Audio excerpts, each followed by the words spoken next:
what is the explanation? I want to lead you into explanation when you pay the United Nations Declaration of the Rights of Indigenous People states among its clauses that an indigenous people have the right to set up their own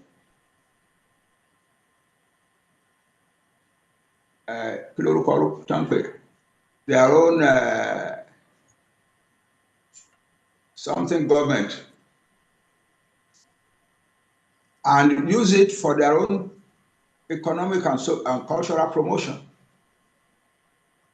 So 2 years ago, we embarked on that and we tried to, but our lawyers were we put our government, government, Nigeria will declare wholesale war against us. A little Italian ship, no war, can get by a little, yeah, need to get by Alamo. Customary law government. Oh, I know Declaration of the Rights of Indigenous People, 2007. So, I want it, okay, I set up customary law government. I set up a movement. Nobody can say that a movement challenges the integrity of Nigeria. No. So that is it. So we set up YSDM as a movement, not as a customary law government. That was our intention. But our lawyers were lying. So we have set up this movement, and it has become a very major thing in our mobilizing ourselves and developing ideas for the development of our nation. We are achieving those things without violence. Baba, in certain. Okay. Then some of us forward in the past and suggested that in the light of that kind of behavior, that kind of trend among us, Ejeka create a diplomatic passport, not a national passport. Okay. A national passport is the property of a country under a government, and an autonomous government, autonomous country with its own government can set up its own passport. That will be its national passport. We are not yet a nation. We Yoruba, we are along Fulani intellect. We are not yet a nation, and we must not behave as if we think we are a nation. So what we will do is to create a passport that will become a very powerful instrument for mobilizing more and more and more of our people into this struggle. So, they propose we pay share dana like a real passport, but it is not a national passport. Our Yoruba nation is not yet a country. It's not yet a state under the laws of the United Nations. So, but we are entitled to have a diplomatic passport. Tí àwa fúnra wa tá lè máa lò láàárín wa as a glorified ID, Yoruba ID. And we examined it, they explained it, we examined it, and it sounded good to us. So we said, let's go on. And they have done a wonderful job with it. I want to share one with Dr. Bishop Adeshina, Kayode Mola, and so on. I want to explain much better than I could. But what has happened now is that we have created yet another thing that identifies the Yoruba struggle very clearly and identifies Yoruba people very clearly in the world without presuming to be a national passport. ẹ ṣeun bàbá, ẹ ṣeun. I took it knowing that I cannot use it to travel to any place, but that I can show it anywhere as the sign of the determination of the Yoruba people to get out of Nigeria. And I'm reasonably sure that if I do that, I will get respect. That's what the passport is all about. I'm glad that instead of staying at a distance and holding criticisms at the passport program, you have chosen to ask questions. And that's the answer. We do not have a national passport yet because we are not yet a country. Although we do hope very strongly, now more and more than before, that we are very likely to have our own country, like Jojo. The answer to our struggle is we must keep doing it. Taba hope Nigeria ma better. Our condition in Nigeria will get better.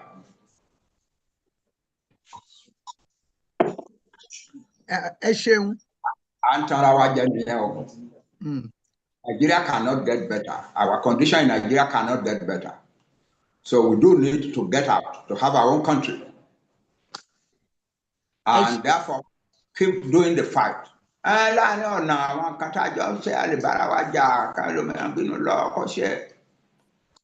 As long as the struggle continues, the Yoruba people still have some hope. If we abandon the struggle because of difficult and so on, then we become the most unfortunate people in the world. So that is it.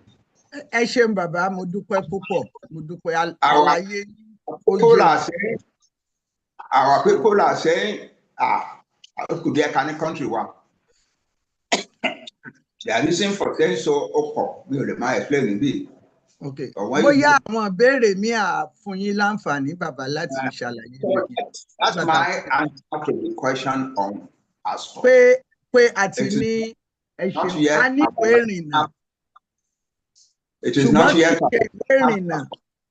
It's an identity agenda for Yoruba people to proudly identify themselves in the world as Yoruba. That is all. Ẹ ṣé bàbá mo dúpẹ́ ẹ̀yin èèyàn wa.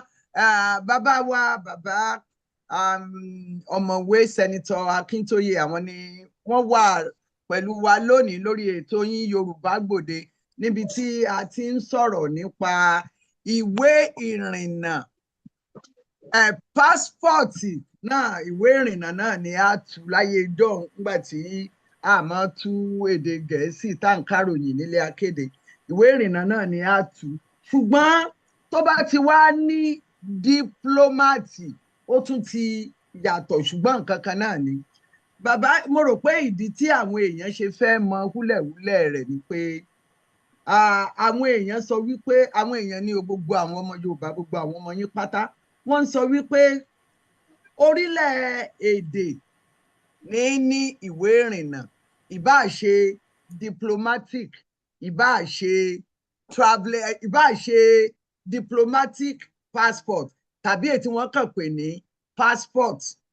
wọ́n ní tó bá ti ní passport n tó fi ní diplomat wájú ni wípé àwọn ẹbí iléeṣẹ́ aṣojú tàbí ẹni tó wà ní iléeṣẹ́ aṣojú ló yẹ kó ní diplomatic passport torí wípé orílẹ̀-èdè míì ó ń láti mọ̀ fún wọn kó sì bọ̀wọ̀ fún wọ́n wá ń sọ wípé diplomatic passport tí ẹ sọ pé a ní o wọ́n ní ṣé a ní lórí òfin ni àbí pé ṣé ó ṣeé ṣe kó jẹ́ wípé àwọn orílẹ̀-èdè míì kí wọ́n ó gbà á wọlé bí wọ́n ṣe ń gba gbogbo diplomatic passport.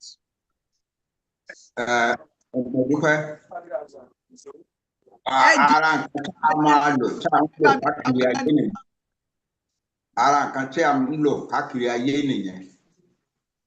Àdé kọ́ńtì mìíràn àwọn èèyàn wa fi hàn wọ́n àwọn ayọ̀ mọ́ wa Adébòmíràn wọn ní àwọn ọmọ ẹni tó ń jẹ́ lèyí. Ìbí Nàìjíríà ló ti wá Nigerian passport rẹ̀ dà. So, come see, come sign. In some places, we win. And when we win like that, it opens a door for us into the heart of that government. Because our explain who we Yoruba are, why we want to get out of Nigeria and create our own country. And our case is extremely strong. Nobody can come and explain the reason to prefer the country. But I need that to get there. I want to lágbára Catholic Master see why I don't want they want you want. So Tabade country can't really don't influence him back. So okay, I want leader Yoruba nation Latin Nigeria, they're a large nation and a highly respected nation. One country Tarawan. Okay, come on, they want to create a passport. It's not a national passport. They are not criminals, but they are ardent fighters for what they believe. It opened door. It has opened door already. In the past 1 or 2 weeks, that's it. Okay, open 1 or 2 doors. I can go to my direct countries for any. Because in diplomacy in the world, you don't go out mentioning the names of countries that are intending to support you. So that is it. I think God report pé wọ́n mú débi kankan wọ́n reject ìwé rárá àmọ́ eléyìí. I think but I expect pé ó máa wá. Irú bẹ́ẹ̀ máa ṣẹlẹ̀. Bàbá pẹ̀lú àlàyé yín, àwọn orílẹ̀-èdè míì ti ń gba àwọn ti diplomatic passport ti jẹ́ ìtẹ́wọ́gbà fún àwọn orílẹ̀-èdè míì lágbàáyé. Diplomatic passport tí à ń sọ̀rọ̀ rẹ̀ yìí. Ṣé ohun tá à ń sọ ni pé ó ti ń jẹ́ ìtẹ́wọ́gbà fún àwọn orílẹ̀-èdè míì lágbàáyé? Sọ bẹ́ẹ̀ yẹn ọmọ mi, wọ́n ní pé in the past 2 or 3 weeks sọ àgbẹ̀rẹ̀ yìí, wọ́n ti rí 1 or 2 countries wọ́n ti sọ pé okay, very good. Tí ìlú ibi kankan tí ẹnì kankan tó gbà tó sọ fún wa wípé òun ṣòwò fún àwọn official bẹ̀ pé rárá àwọn ọ̀fẹ́ rí àti ìgbọ́ yẹn. But is it going to come? Of course it is going to come. Ẹ ṣeun bàbá, ìbéèrè kẹta tí ó jọra wọn náà ni pé ìwádìí àwọn olófin tó dẹ̀ jẹ́ pé ara wọn náà pẹ̀lú àwọn tó fẹ́ mọ ìdí pásítọ̀tì dáadáa, wọ́n ń sọ pé orílẹ̀-èdè tó bá rẹ́sẹ̀ dúró tó ti dúró gẹ́gẹ́ bí orílẹ̀-èdè tàbí àwọn orílẹ̀-èdè kan tí wọ́n máa ń pè ní de facto independent nation. Wọ́n lo àpẹẹrẹ bí àwọn Taiwan, Somaliland, Northern Cyprus, South. Àwọn orílẹ̀-èdè wọn pọ̀ rẹpẹtẹ. Wọ́n ní àwọn orílẹ̀-èdè wọ̀nyí, wọ́n ní ìwà wọn ó jọ ti orílẹ̀-èdè tó dá dúró. Wọ́n ní ṣùgbọ́n Yorùbá nation wa tí à ń sọ yìí kò tí ì rí ẹsẹ̀ dúró, kò sì láṣẹ láti ní diplomatic passport. Wọ́n ní kí ló dé tí ẹ kúkú so mọ́ ìwé ìdánimọ̀ tẹ́ ń lò tẹ́lẹ̀ pé ìdánimọ̀ rèé o diplomatic passport ilé torí pé ẹni tó bá ní orílẹ̀-èdè wọ́n ní ló yẹ kó ní diplomat, ibẹ̀ sì ni diplomatic passport ti ń jẹyọ. Nǹkan táwọn èèyàn ń sọ nù ó tán ní ká béèrè o. Èmi náà tún sọ fún wọn báyìí wípé àwọn tó ń ja ìjà self-determination struggle yìí ọmọ Yorùbá ni wọ́n ẹ rántí dáadáa. And there are people dedicated to the Yoruba cause, very much. And when this idea came before them, they examined it forward, backward, and said, let us do it. It cannot hurt us. It can advance our struggle a little. Yes. The same thing, to share them, got a lot of join UNPO. And ordinary organization, and so on. And now UNPO is helpful to us. Tabako kene kan báyìí tó bá níbi tá a kọ́ sí tẹ́rù ń bà wá pé wọ́n ní jẹ́ kó débẹ̀ àwọn UNP àbá gbé débẹ̀. Something that we would not have without being members of UNPO. So that is it. We are moving forward sensibly, intellectually, powerfully, and we are achieving results here and there. The big The big thing now is that the way things are going with Nigeria, anything is possible very soon. So whatever happens, we Yoruba want to be ready, to be strong, to be able to say, we were fighting for our own nation. Now is the time to get it. That is it. Somalia. Somaliland àti àwọn other nation bẹ́ẹ̀ ni. Somaliland. Somaliland náà ni mo pe bàbá mi sọ pé Somalia. Mo ní Somaliland. Yeah, Somaliland has been fighting for separation from Somalia since the 1960s.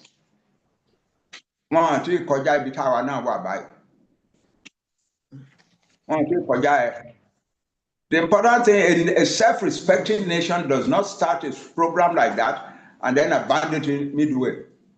No. We go on with the hope that God will help us reach the goal that we set for ourselves.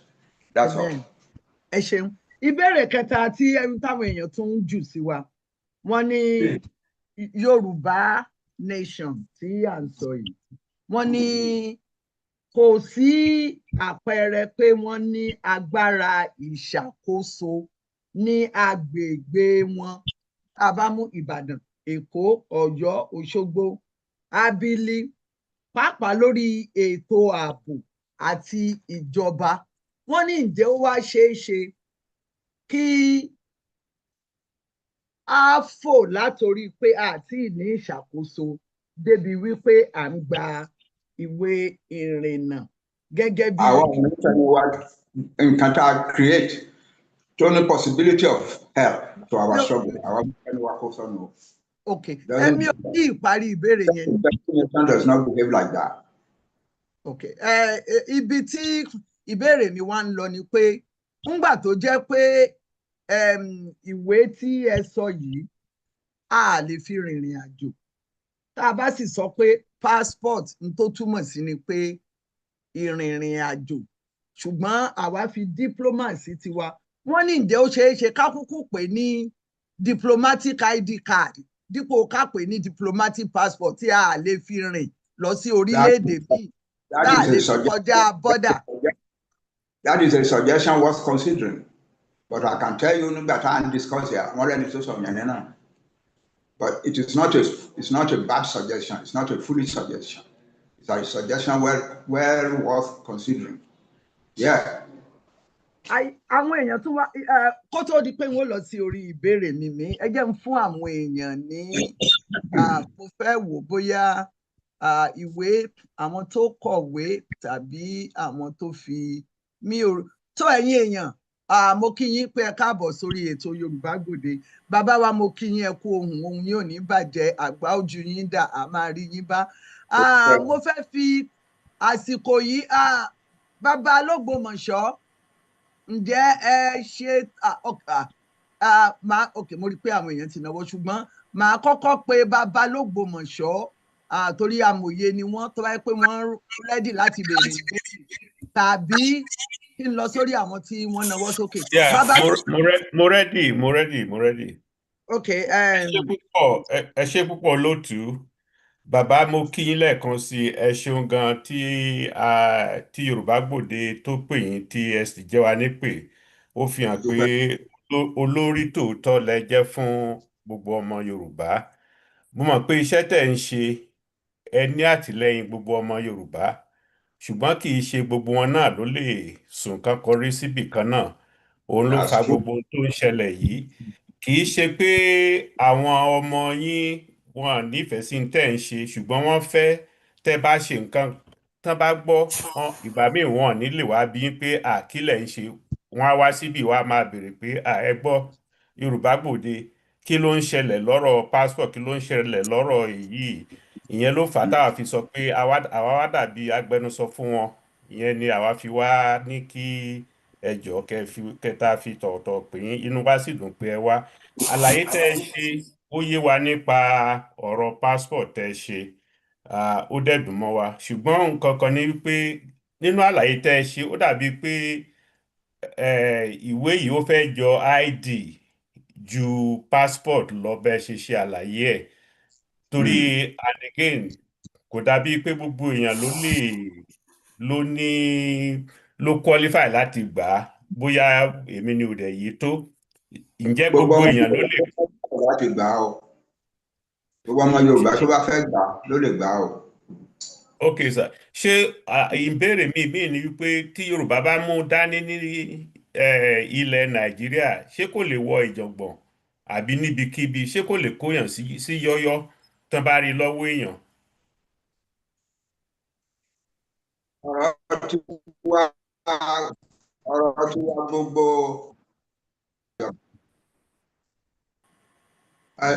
question dáadáa nìyẹn àwa ọmọ Yorùbá a fẹ́ bá federal government kankan jà a fẹ́ bá anybody jà in short so a fẹ́ ṣe nǹkan tó máa di ìjọ̀gbọ̀n láàrin àwa àti federal government no we won't however a ti wo kíní dáadáa àwọn èèyàn ti come to the conclusion pé this is not something that can cause trouble between our nation and the federal government of Nigeria. It does not make any statement that negates the integrity of Nigeria in any way.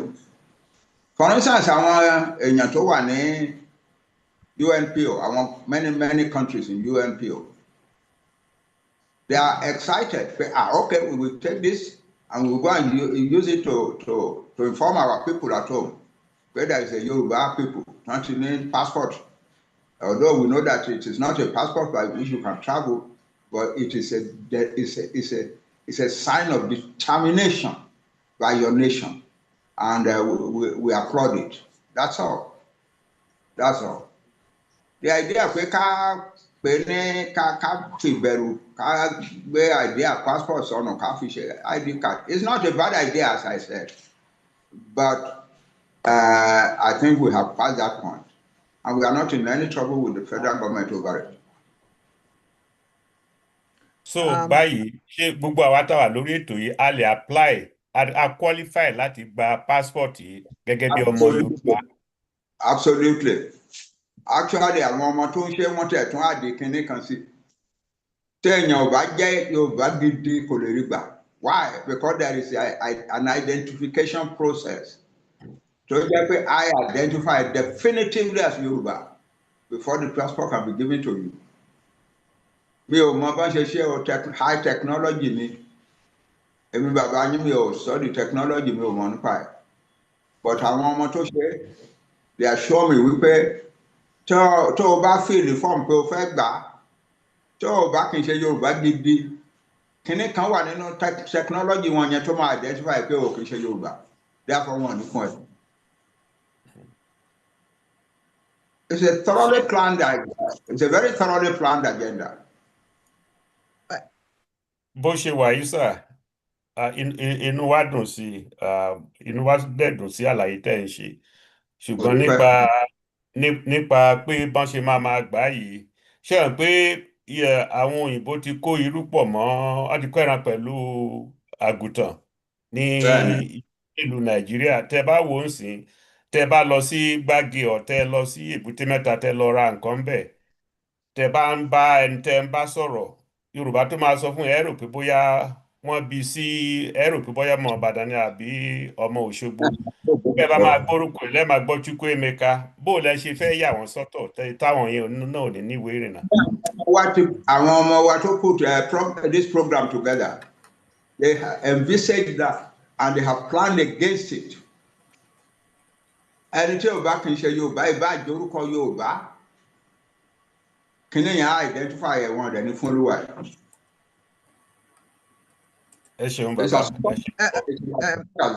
Ẹ ṣeun èmi fẹ́ tún padà sí orí mo sì máa pe àwọn èèyàn míì àwọn èèyàn náwó mo fẹ́ padà sí orí ọ̀rọ̀ tí ìbéèrè bàbá l'Ógbómọ̀ṣọ́ ẹnjìnìà Bánkọ́lé ó dàbí ẹni pé ọ̀rọ̀ wa papọ̀ ohun tí àwọn ń sọ tí èmi náà sì ń sọ ni pé nǹkan tí nǹkan bá ń ṣe ló yẹ ká fi orúkọ ẹ̀ pé bẹ́ẹ̀ ṣe sọ́nsìn ìwé yìí kò lè irú èmi tí mo wá láti Ìbàdàn nísìn ká ní mo fẹ́ gun bàálù tí mo bá fi hàn wọ́n pé mò ń lo Èkó kò lè gbé mi láti Ìbàdàn dÉkòó torí pé kì í ṣe ìwé ìrìnnà ṣùgbọ́n tá a bá wá ń sọ pé passport n tó túmọ̀ sí ni ìwé ìrìnnà kí ló ṣe tá àkókò pé ní diplomatic ID or Yorùbá nation ID kó tó di pé wọ́n lọ gúnlẹ̀ lórí ìyẹn ẹ jẹ́ ń pe àwọn èèyàn tí mo rí tí wọ́n ti nawọ́ sókè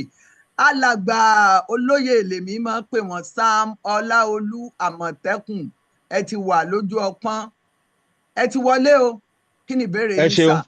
ẹ ṣeun wa ẹ ṣe gan wa ọ̀rọ̀ tó wà nílẹ̀ yìí ó gba sùúrù but gbogbo bí ọ̀rọ̀ yẹn ṣe ń lọ unfortunately fẹ́mi o fẹ́mi ṣe rí ó wà unfortunate pé ńṣe ló dàbẹ́ ní pé à ń tanra wa ni basically because téèyàn bá mú nǹkan tó dàbí passport dání téèyàn kọ diplomatic passport lé téèyàn á mú káàkiri àárín ìlú kan tèmi bá jẹ́ ọlọ́pàá tí n bá rí lọ́wọ́ ẹni yẹn olú ẹ̀ máa ṣàlàyé ní police station kò sí because you are carrying a diplomatic passport within a sovereign nation wàá wá ṣàlàyé Ministry of Internal Affairs tó fún ẹ ní passport yẹn àbí Ministry of Interior tó fún ẹ ní passport yẹn màá ní kó ṣàlàyé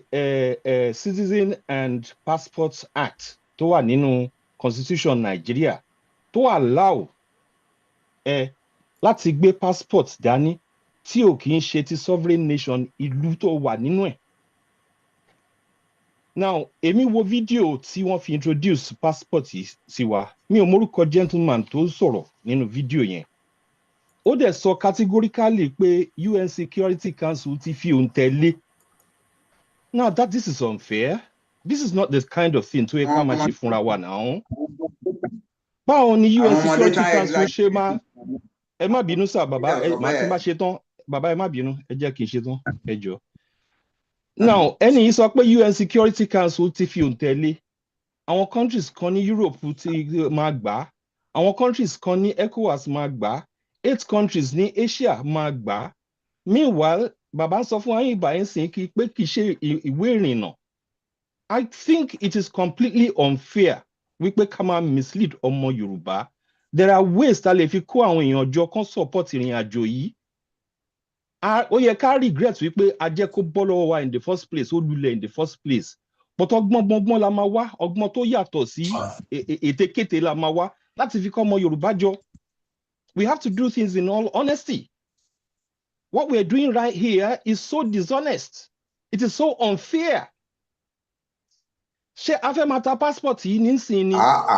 Passport yìí lè káwọn èèyàn sí wàhálà náà. How do you hold a diplomatic passport kó wá máa rìn ní Sábóngèrì kọ́lọ́pàá wá rí lọ́wọ́ ẹ̀? Á bèrè question lọ́wọ́ ẹ̀ náà. If I were a policeman, máa gbọ́dọ̀ ẹ̀ decision. Kó wá ṣàlàyé. This does not have the fashion of a kò ní fashion ID card. Ṣán ni wọ́n bèrè ID card ní Nàìjíríà kò pé ni. Àwọn nǹkan yìí tẹ́ ń ṣe yìí. Àwọn èèyàn tó jẹ́ pé a lé wọn lọ.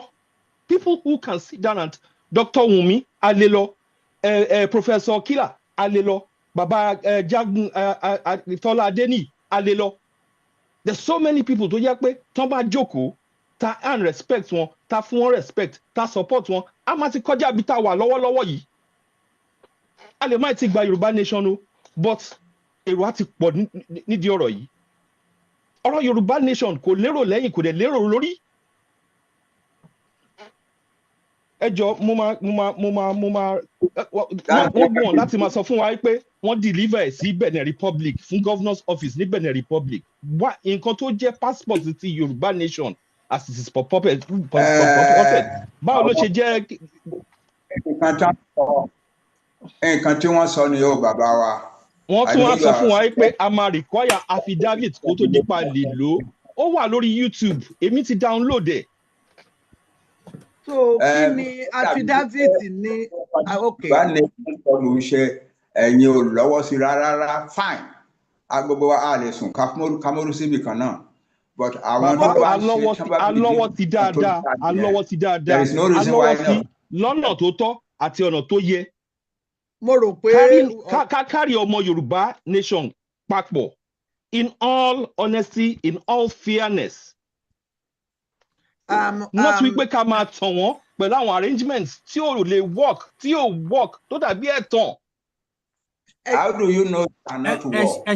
Baba, I know, mo máa ń jókòó, mo máa ń ṣe research lórí ọ̀rọ̀ Yorùbá nation ni. I know wípé ẹ̀tàn ni. Àmọ̀tẹ́kùn. Wọ́n tún á kọ sí ibẹ̀ yìí pé UNPO ló authorize ẹ̀. Báwo ni UNPO ṣe máa authorize ẹ̀? Ẹ dákun Àmọ̀tẹ́kùn. Gbogbo wa ò lè máa sọ̀rọ̀. Nǹkan tí èmi máa ń fẹ́ ṣe ni pé tí ẹnìkan bá ń sọ̀rọ̀, tí ẹnìkan bá ń sọ̀rọ̀, Ọ̀túnba, ẹ dákun, ẹ má gba ẹ̀dùn lọ́wọ́ ẹnìkankan kejì. No, kò lè possible. Because tí wọ́n bá ohun tí mò ń ṣe ẹ rí i pé a ti ń gbọ́ ẹ̀kúnrẹ́rẹ́ àlàyé láti ọ̀dọ̀ bàbá wa láti bẹ̀rẹ̀. Tí ẹlòmíì bá dé tó bá fẹ́ béèrè ìbéèrè, nígbà tí ì ṣe pé wọ́n yọ ẹgbàá lọ́wọ́ tó jẹ́ pé wọ́n ń fi ẹnu béèrè náà ní ká jẹ́ kí wọ́n gúnlẹ̀ lórí ìbéèrè wọn. Ìyẹn ló fi máa dáa tí òfin ní dàbí ẹni pé à ń kó síra wa lẹ́nu, tí àlàyé wa ìbéèrè á yé wa, ìdáhùn náà á sì yé wa.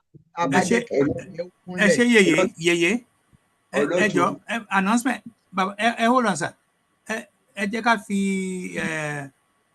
arrangement sílẹ̀ 1 or 2 minutes, either consideration of addition or subtraction or question.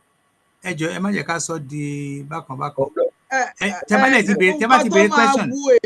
Nǹkan tó máa wù mí gẹ́gẹ́ bí olóòtú ètò yìí ni pé tí bàbá bá ń ṣàlàyé, á jẹ́ kí wọ́n ṣàlàyé wọn. Bẹ́ẹ̀ni. Tí ẹnikẹ́ni bá ń béèrè ìbéèrè, á jẹ́ kẹ́ni yẹn náà béèrè ìbéèrè délẹ̀. Ẹni tó ń béèrè ọ̀rọ̀ ó fẹ́ mọ̀ díẹ̀ ni. Bẹ́ẹ̀ni, ẹ ṣe mà. So yẹn ni ìmọ̀ràn tí èmi máa mú wá. Ó yẹ kó wá kùtì ẹni tó fi ọ̀pọ̀ nǹkan tí Yorùbá self-determination struggle ṣe láti bẹ̀rẹ̀ now has another opportunity to show the opposition. That's all. Mi ò lè jókòó kí n máa wò ní kí n máa comment on it. Okay, ẹ má bínú sá. Yorùbá self-determination ṣe. Okay. Now this has become now a big thing over which to now re-energize the opposition. That's the way it looks to me. Mo sì sọ pé àwọn ọmọ tó ṣe kìíní wọ́n wà bí olóòtú jọ pé Bùṣọ̀bàdé ṣìnà ẹni kó tiẹ̀ ṣàlàyé yé wa.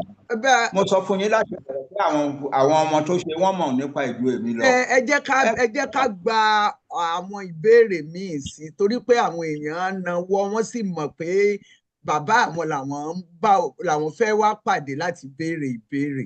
So àwọn yẹn náà ẹ jẹ́ káwọn náà náwó tó bá kàn wọ́n. Gbọ́dọ̀ba náwó sókè, wọn ló kọ́kọ́ náwó. Ok, kí gbogbo wa náwó. Ẹ dákun ẹ béèrè ìbéèrè yín tààrà kí àlàyé ó mọ́ pọ̀ ju béèrè lọ. Alàgbà Gbọ́lá Ọba, ẹ béèrè ìbéèrè yín, bàbá wà ń bí. Ẹ ṣé mà. Mo kí bàbá pé wọ́n ṣe ń wá lọ́pọ̀lọpọ̀, wọ́n kó ọ̀rọ̀ ìlú. Ní kò fẹ́ sọ nǹkan tí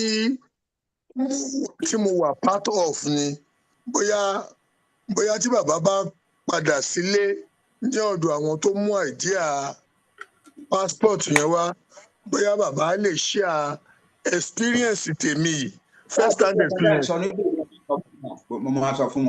But some of them are here. Listen to them.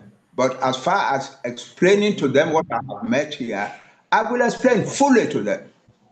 Because there's nothing to hide. They are not fighting for themselves. They are fighting for their nation. That's their own perception of a struggle, a patriotic struggle for their nation. So, somebody they make a mistake. Somebody they make a mistake.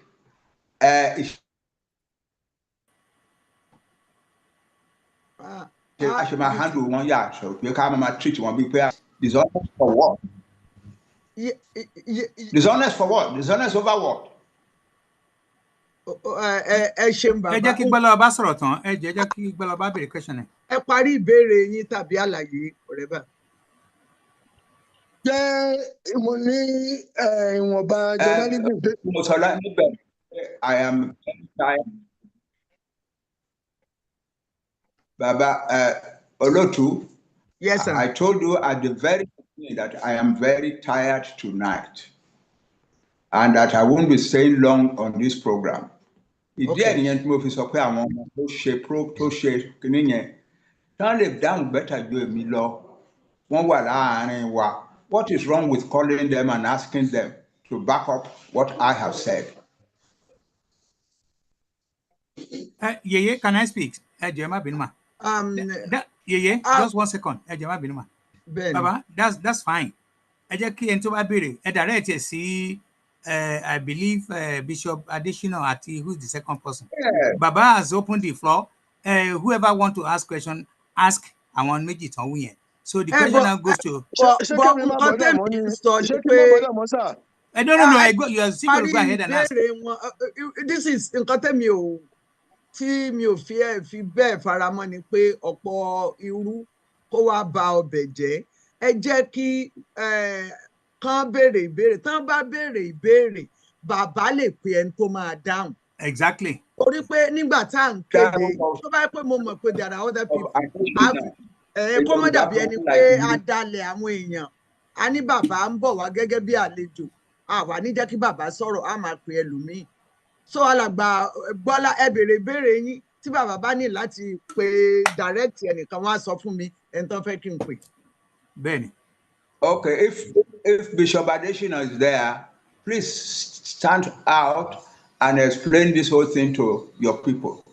Okay, alàgbà Gbọ́lá ṣé ẹ fẹ́ kí Bishop Adesina dé ká béèrè ìbéèrè yín yòókù àbí ṣé wọ́n ti wà ní Bishop Adesina. Nǹkan tí mi fẹ́ sọ ó lè jẹ́ nǹkan tí Bishop Adesina máa dáhùn ó lè address ẹ̀ because ibi tèmi wà ní wípé èmi jókòó tí Wazurike nígbà tí Wazurike kọ́kọ́ launch idea Biafran passport mo fly láti London lọ sí Èkó tó fún mi ní interview opportunity nílé náà ní Lasanjo náà ni lórí mo dẹ̀ bèèrè lọ́wọ́ ẹ̀ wípé wọ́n ní ẹ̀ ń ta Biafran passport níbì kan nínú ọjà kan lónìṣà. Mo ní àwọn Yíbò kan àwọn Yíbò ẹgbẹ́ kan dẹ̀ ń sọ wípé olè lẹ fi ń jà ẹ fi ń gba owó lọ́wọ́ nígbà tí mò ń sọ yìí this was 2006 tí mò ń bá Wazurike sọ̀rọ̀ yẹn 80,000 naira lọ́nà tàbí Biafran passport yẹn lọ́jọ́ yẹn lọ́hùn. Nígbà tí Wazurike máa dá mi lóhùn ó ní òótọ́ ni ó ní fún àwọn Biafran àwọn tó bá fẹ́ wà committed to Biafran citizenship. Èmi wá fẹ́ gba àwọn èèyàn wa níyànjú pé ó wà nínú nǹkan tí Wazurike tó fi sọ leadership nù láàrin Buhari movement sí ẹni tó jẹ́ amúgbálẹ́yìn tó pick up kó jẹ́ afẹ́dẹ̀fọ́ ẹ̀ ní England. So èmi fẹ́ gba bàbá níyànjú àtàwọn tó bá wà nínú project yìí pé kó ṣọ́ra kó má jẹ́ kó fi bà wọ́n lórúkọ jẹ́. Ìyànjú tèmi nìyẹn o. Ẹ ṣe mi ìfẹ́ mẹ́nu lọ sí topic tí o síbẹ̀ because bàbá ń sọ pé àwọn làwọn sọ fún àwọn governors èmi wà nú àwọn Yorùbá leaders tí wọ́n pè sí Ìbàdàn níwájú UCH one mighty Olúwa níwájú UCH. This was about 6-7 years ago. Ibẹ̀ ni concept Àmọ̀tẹ́kùn ló ti wà grounded. 4 governors came. And we had more than 1,000 Yoruba leaders of opinion. Nínú hall enjoy yẹn, mi ní àwọn bàbá náà ò gbé lọ fáwọn governors o. Àìdíà kan, àìdíà. Sá. Àjọwà ń bẹ̀ ń jọ yẹn ni. Mo rí yìí. Sọ́mà iná Àmọ̀tẹ́kùn. Èmi ni wọ́n pè as a government employee. Tí mi ò kì í ṣe government employee Yorùbá man. Tí o kì í ṣe gómìnà tí o kì í ṣe oníṣẹ́ ìjọba. Bàbá mi mo wà bẹ́ẹ̀ mo wà nù àwọn táwọn bẹ́ẹ̀ mi ṣe describe ẹ̀ ṣùgbọ́n ìgbà tí mò ń sọ. Dr. Oyefule tó wà níbí ó bá mi lọ síbẹ̀ jọ yẹn tán kí n wá sọ̀rọ̀ mbẹ̀. nǹkan tí mo kàn fẹ́ sọ sà kí n fi conclude ni pé ṣe rí ọ̀rọ̀ Yorùbá passport yìí ẹ jẹ́ ká fi ọgbọ́n àti òye mú kí àwọn tó máa bàyàn lórúkọ jẹ́ kó má dàbí kéèsì ń wá zùrúkẹ níbi Biafra movement advice tèmi nìyẹn. ó dà mo dúpẹ́. ẹ ṣeun ẹ jẹ́ ń pé ṣé bishop ṣé àwọn bishop tẹ́ sọ ṣé wọ́n ti wà ní kálẹ̀. Bí wọ́n ṣe ṣọlá mo sọ fún ẹ pé ò ní lè dúró pẹ́ ní program yìí àwọn ọmọ tí mo dẹ̀ fẹ́ pé. wọ́n sọ̀rọ̀ mo rí pé olórí obìnrin kan ṣoṣo kó náwó mi ò lè máa pè wọ́n. Hold on, Nima. Shake it, hold on, Nima. Hold on. Bẹ́ẹ̀ ni mò ń dá wọn lóhùn sà kí wọ́n hold on. Mo fẹ́ kí á mú ìbéèrè obìnrin kan sí i bóyá wọ́n á lè dá gbogbo ẹ̀ pọ̀. Olórí mo dúpẹ́ lípẹ̀dé. Yes, ma'am. Eléèbó làwọn. Okay, go ahead, ma. Ẹ ṣé olóòtú, bàbá ẹ ṣé o. I'm going to have to speak in English for obvious reasons. So I have a lot of questions, but one of the ones that I think maybe has not been touched at all is what is the purpose of a diplomatic passport that is actually not a diplomatic passport in any real sense of it? Because when you look at the definition of who can hold a diplomatic passport, the organization falls under senior members of an international organization that could have it. But I'm now hearing that the senior members of the Yoruba Self-Determination Group are the ones holding the diplomatic passport. This is open to all Omo Yorubas.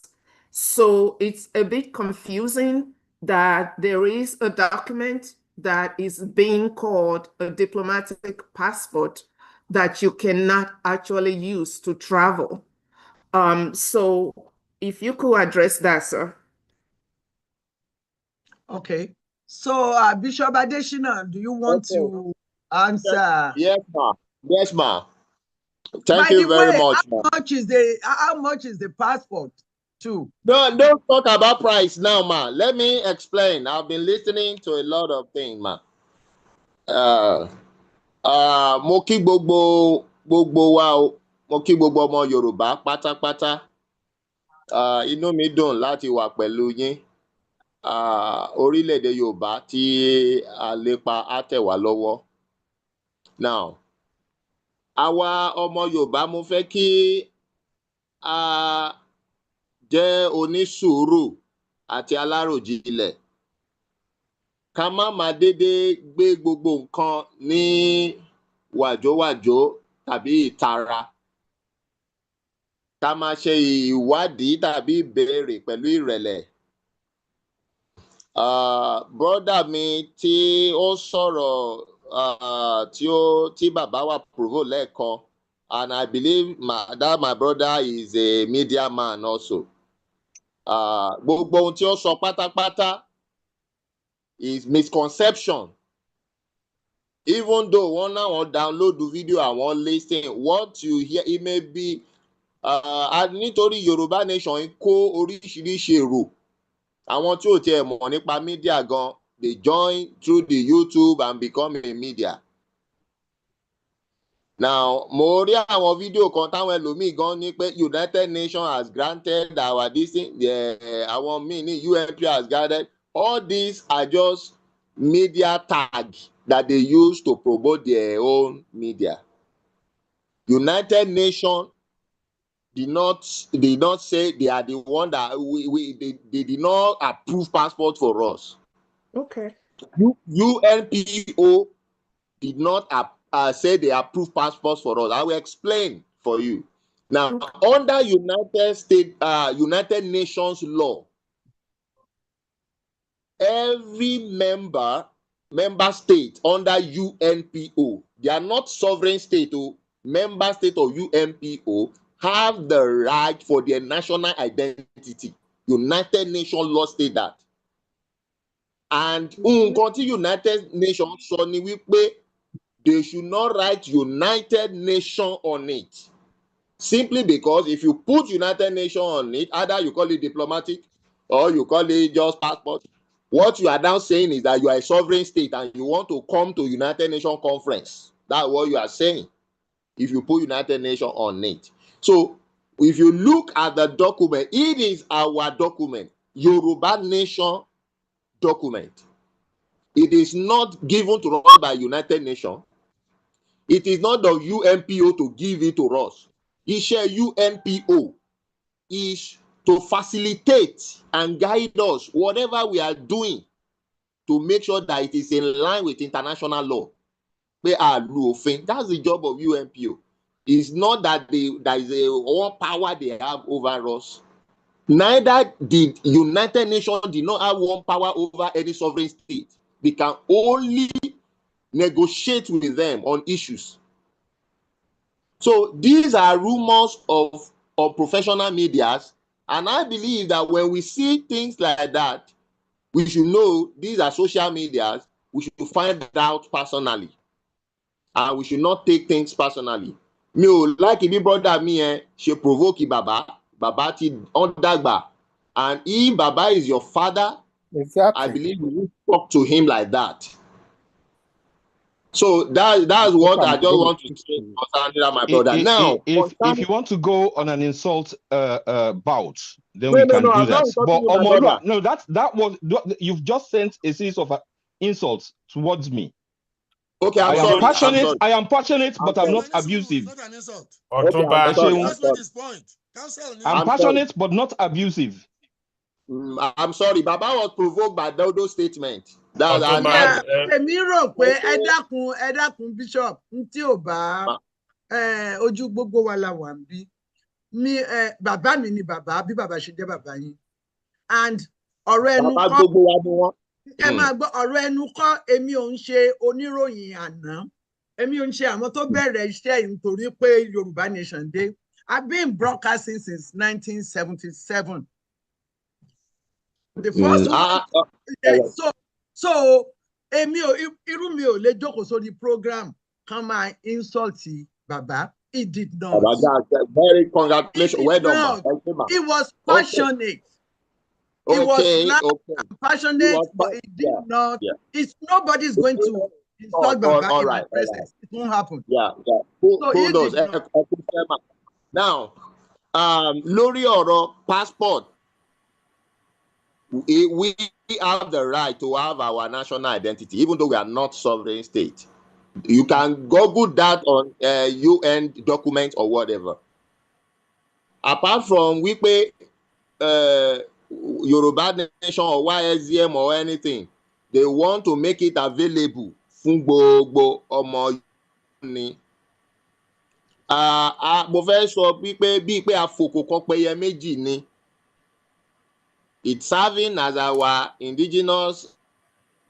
Two, it is a step in the right direction because there are some countries. It is a sign that there are some already recognize us, and we can't call it diplomatic ID to label passport on it. Diplomatic ID tó bá jẹ́ pé ìdánimọ̀ ló wà fún tí kì í ṣe ìwé ìrìnnà. That's my question. Only mo ń ṣàlàyé mommy. It's a sign that there are some countries who already recognize us, and they a lè fi passport yẹn rìn ṣá lè fi ìrìnnà ṣá lè fi rìn àjò. Mommy, listen, you are a media person. Okay. Now, why some people may hold it and we say, please don't fly with it. There are some diplomats that Baba Ronshe that are working. There is already arrangement. These are diplomatic tours, it's not for public. There is arrangement with some countries who already recognize us that they go with it, they travel with it. So I'm already how they need to publication. Okay. Diplomatic town. So we did it at once, and we are looking at our exit in future. See how when you the passport. Then we will recall it and now give national passport. Even or diploma tele because all lawyer and co don't sit down with us. But iṣẹ́ kí ló ń ṣe ní ìsìn ṣe address iṣẹ́ tí ìwé yẹn ń ṣe ní ìsìn. Mombo. Now, tele passport kò la fẹ́ gbé lé lórí. Wa àwọn ọmọye kan ló tún advice wa wípé no. Tẹ́ bá kò gbé passport lé lórí. Nigeria tàbáwọn kan lè rí gẹ́gẹ́ bí pé you are arrogating sovereignty to yourself and you are not yet a sovereign state. Even though we have the right to use it. So òun náà ṣe ní ẹja qualify ẹ̀. Sí tó jẹ́ pé iṣẹ́ diplomacy gangan la ṣì ń lò fún. So that's where we use like United Nations diplomatic passport. They will have United Nations. Tẹ́ bá pè ní diplomatic document ńkọ́ ìdípò diplomatic passport. Ṣé rí eléèbó lèmi mo kọ́ Yorùbá mo ṣiṣẹ́ oníròyìn gẹ́gẹ́ bí Yorùbá. My first degree is in English. So ó jẹ́ kí n learn àwọn certain things. So èmi bá ti ń gbọ́ passport ìwé ìrìnnà ni. Okay, ẹ jẹ́ kí n sọ nǹkan fún yín. Ìrìnnà kí ló dé tẹ́ kúkú pè ní ti ń jẹ́. Mo ń bọ̀ mà. Ẹ mẹ́jẹ̀ ká bẹ̀rù. Ilé-iṣẹ́ at least mo mọ ilé-iṣẹ́ méjì tó jẹ́ pé ọ̀rẹ́ mi ṣiṣẹ́ ìkángan èmi gan ti fẹ́ ṣiṣẹ́ ń bẹ̀. Shell, MTN, their staffs travels with their company. Nigeria. Shell. Ilé-iṣẹ́ yẹn wà Nàìjíríà bí? Wọ́n ní ilé-iṣẹ́ káàkiri gbogbo àgbáyé àti MTN. Ṣùgbọ́n ìtẹ́ ń sọ MTN. Okay. Yes. Wọ́n ní ilé-iṣẹ́ káàkiri gbogbo àgbáyé. Àwọn òṣìṣẹ́ wọn bí wọ́n fẹ́ kúrò níbi South Africa wá sí Nigeria or Zimbabwe and co. Wọ́n lo passport o. That is what we call international industrial pass. ID card or like Oshebi passport none. They are all under laissez-passer. Yeah, laissez-passer. It's called laissez-passer. Yeah. Òun ni wọ́n fi ń rìn. That's what they use to travel. They are non visa sí nítorí pé ìlú tó bá fẹ́ lọ, they have their company there. And the country will just ask for the details of the passer. So your code or your ID, and you fill it. Now they will verify either from the verification portal of the company with them or from the head office of that company that one of your staff is coming from so country, and they will guarantee, oh yes, it's true, he's coming to resume here, and they will issue the visa. The person will come with it. That is not a country, that is a company. So the passport is just an ID, identification. Is an identification. Maybe a day you better think ìwé ìrìnnà is actually ìwé arìnrìn-àjò. Ìwé ìrìnnà is visa. Passport is ìwé arìnrìn-àjò. Ìwé ìrìnnà kọ́ ni visa. Ìwé àṣẹ àti wọlé. Mo máa ṣe correction bẹ́ẹ̀ yẹn. I'm a certified translator. Ìwé àṣẹ. Àti wọlé sórílẹ̀-èdè mi ló ń jẹ́ visa. Kì í ṣe ìwé ìrìnnà. Okay, ma. So I'm just so iṣẹ́ tó ń ṣe for now.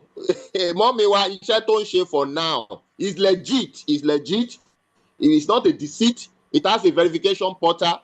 Now we qualify it by just using diplomatic, and it is not a joke that is diplomatic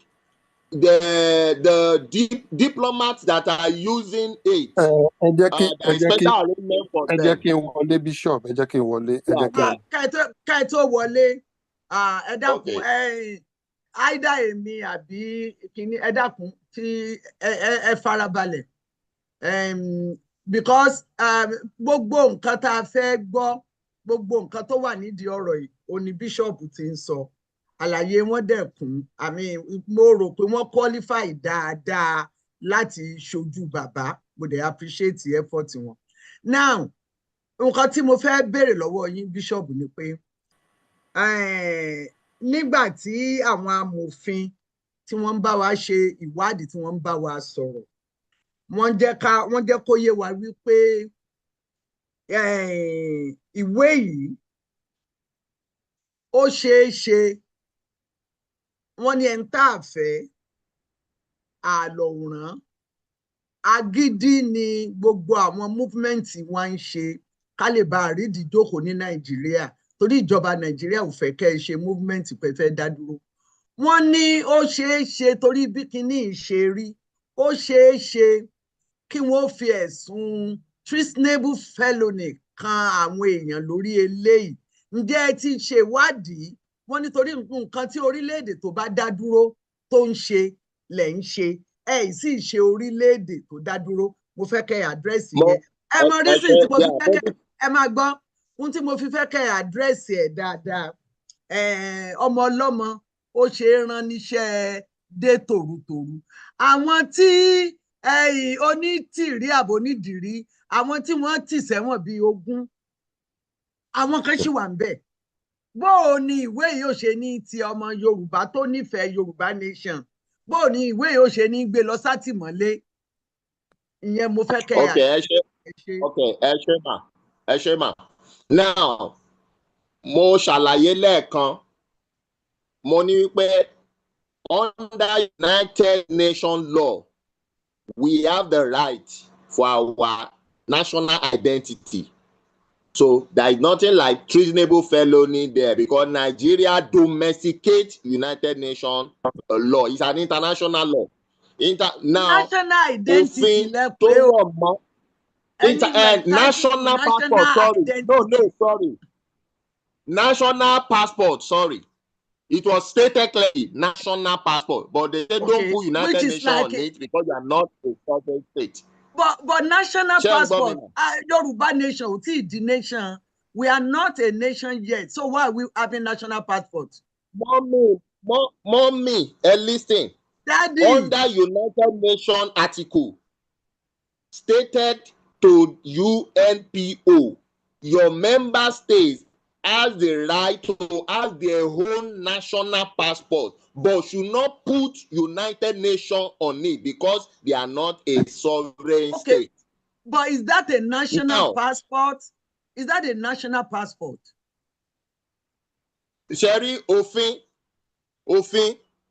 when you are reading law, that's why you have lawyers to interpret the law to you. You don't read law as if you are reading textbooks. Okay. Ẹ má lọ, ẹ dákun. Ẹ má lọ, ẹ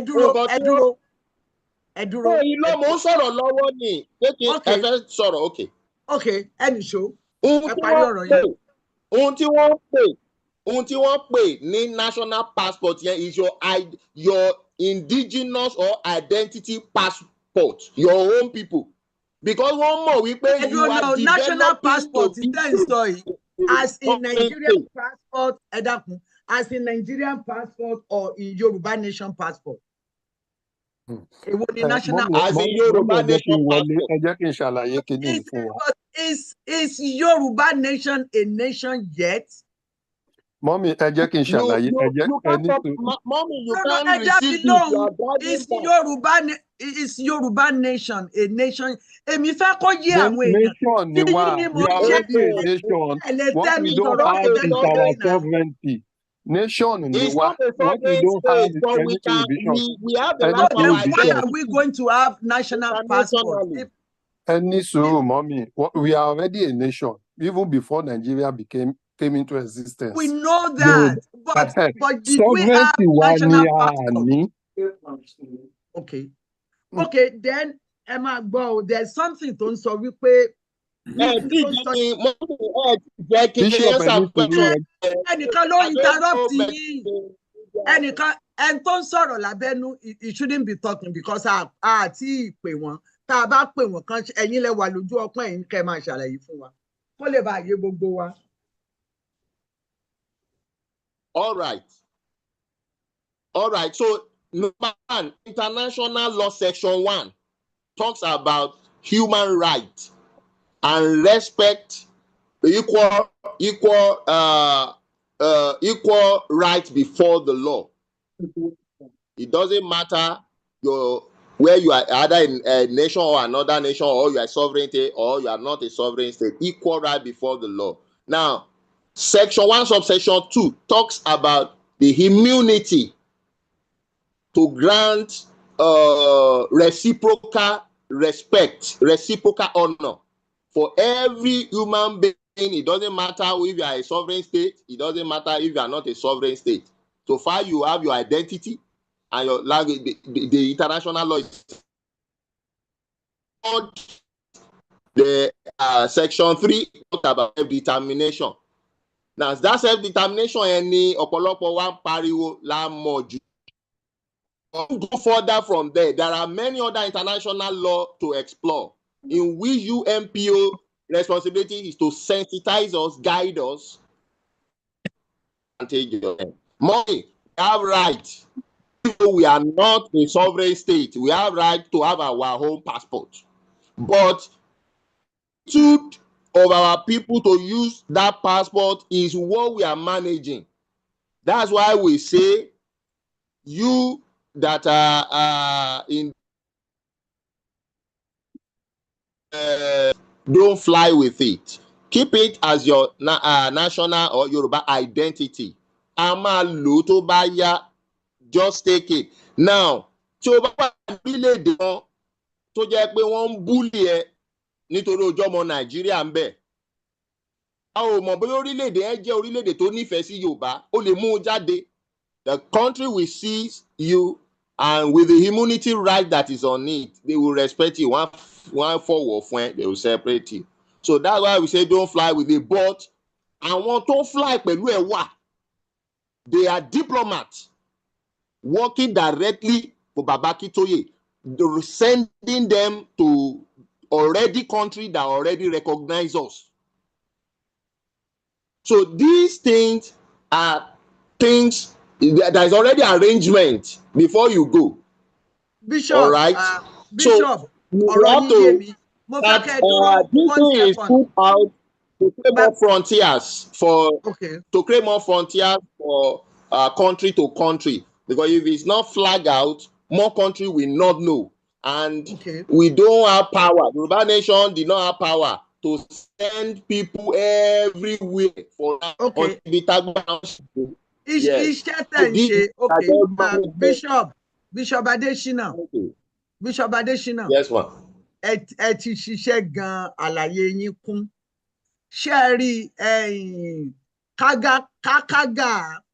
kákágò èdè gbọ́dọ̀ yédè.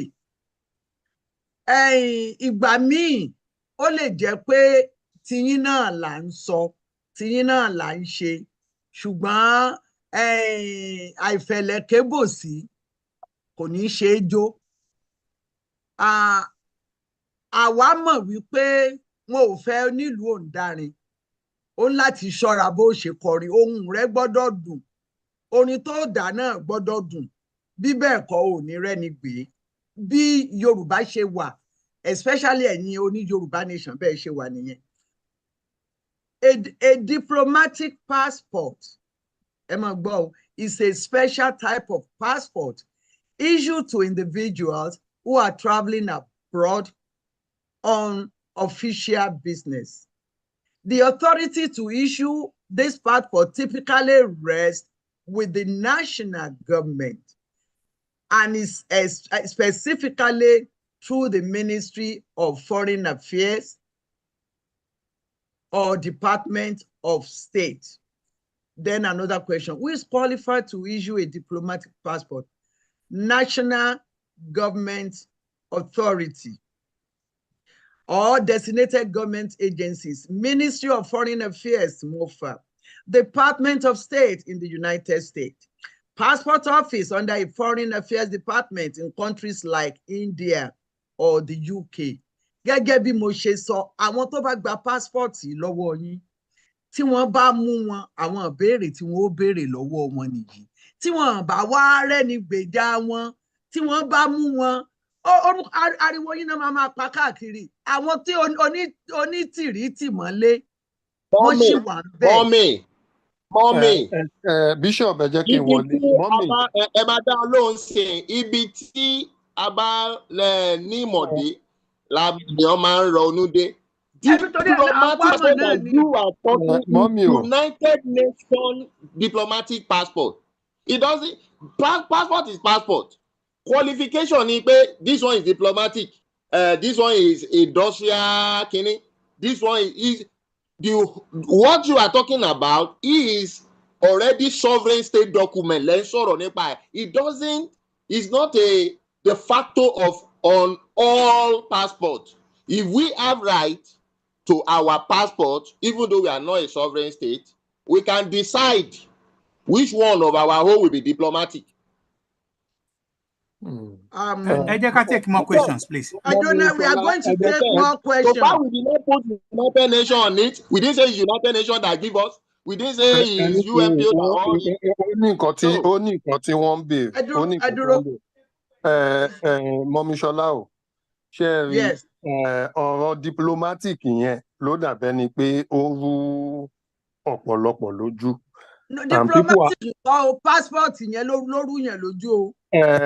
Passport yẹn under UNPO guidance a lè ṣe national passport. Now when you come to ọ̀rọ̀ diplomatic,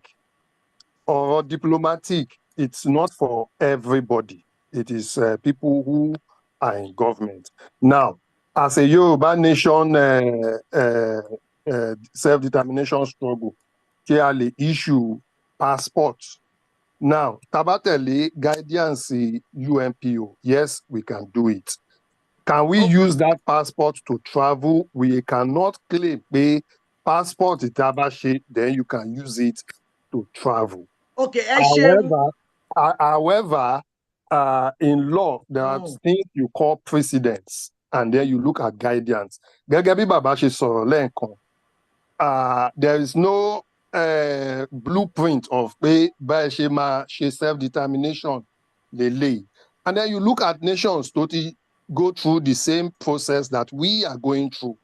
You can talk of nations like Norway, you can talk of nations like Yugoslavia, you can talk of nations like South Sudan, you can talk of nations like Czechoslovakia. How did they do it? Kill our contention precedent to them getting their self-determination. Now, look at the issue of Yugoslavia. You have two nations, Slovenia and Croatia. A month before they came out of Yugoslavia, they printed currency, their own currency. Under the law, is that right? No, but that is a preparation to getting their own nation. And then, if I told them they are ready for declaration, they put on their own military uniform and fatigue, did their declaration, and said they want to stand by it. United Kingdom and France did not support them. Germany came out and support them. So there are some things that you do in self-determination to move forward. That is the aspect of Yugoslavia. Now, when you come to Norway, they were forcefully joined with Sweden in 1814. And when the time came for them to say, look, we want to start seeking our own self-determination, what did they do? They started going abroad to build consulates. Sweden, Fariga, you cannot do it. It is not allowed. You cannot do it. Then they said, well, if you make it briefly, so what we are doing, claim you can take it to travel abroad. We are testing it with countries. Tomba accept, fine. Tomba accept.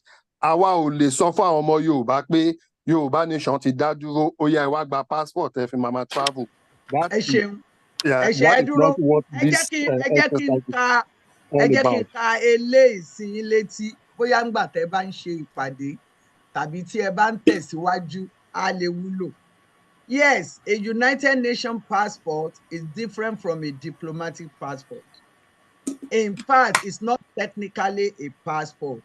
It's United Nations laissez-passer. The United Nations use a special travel document. It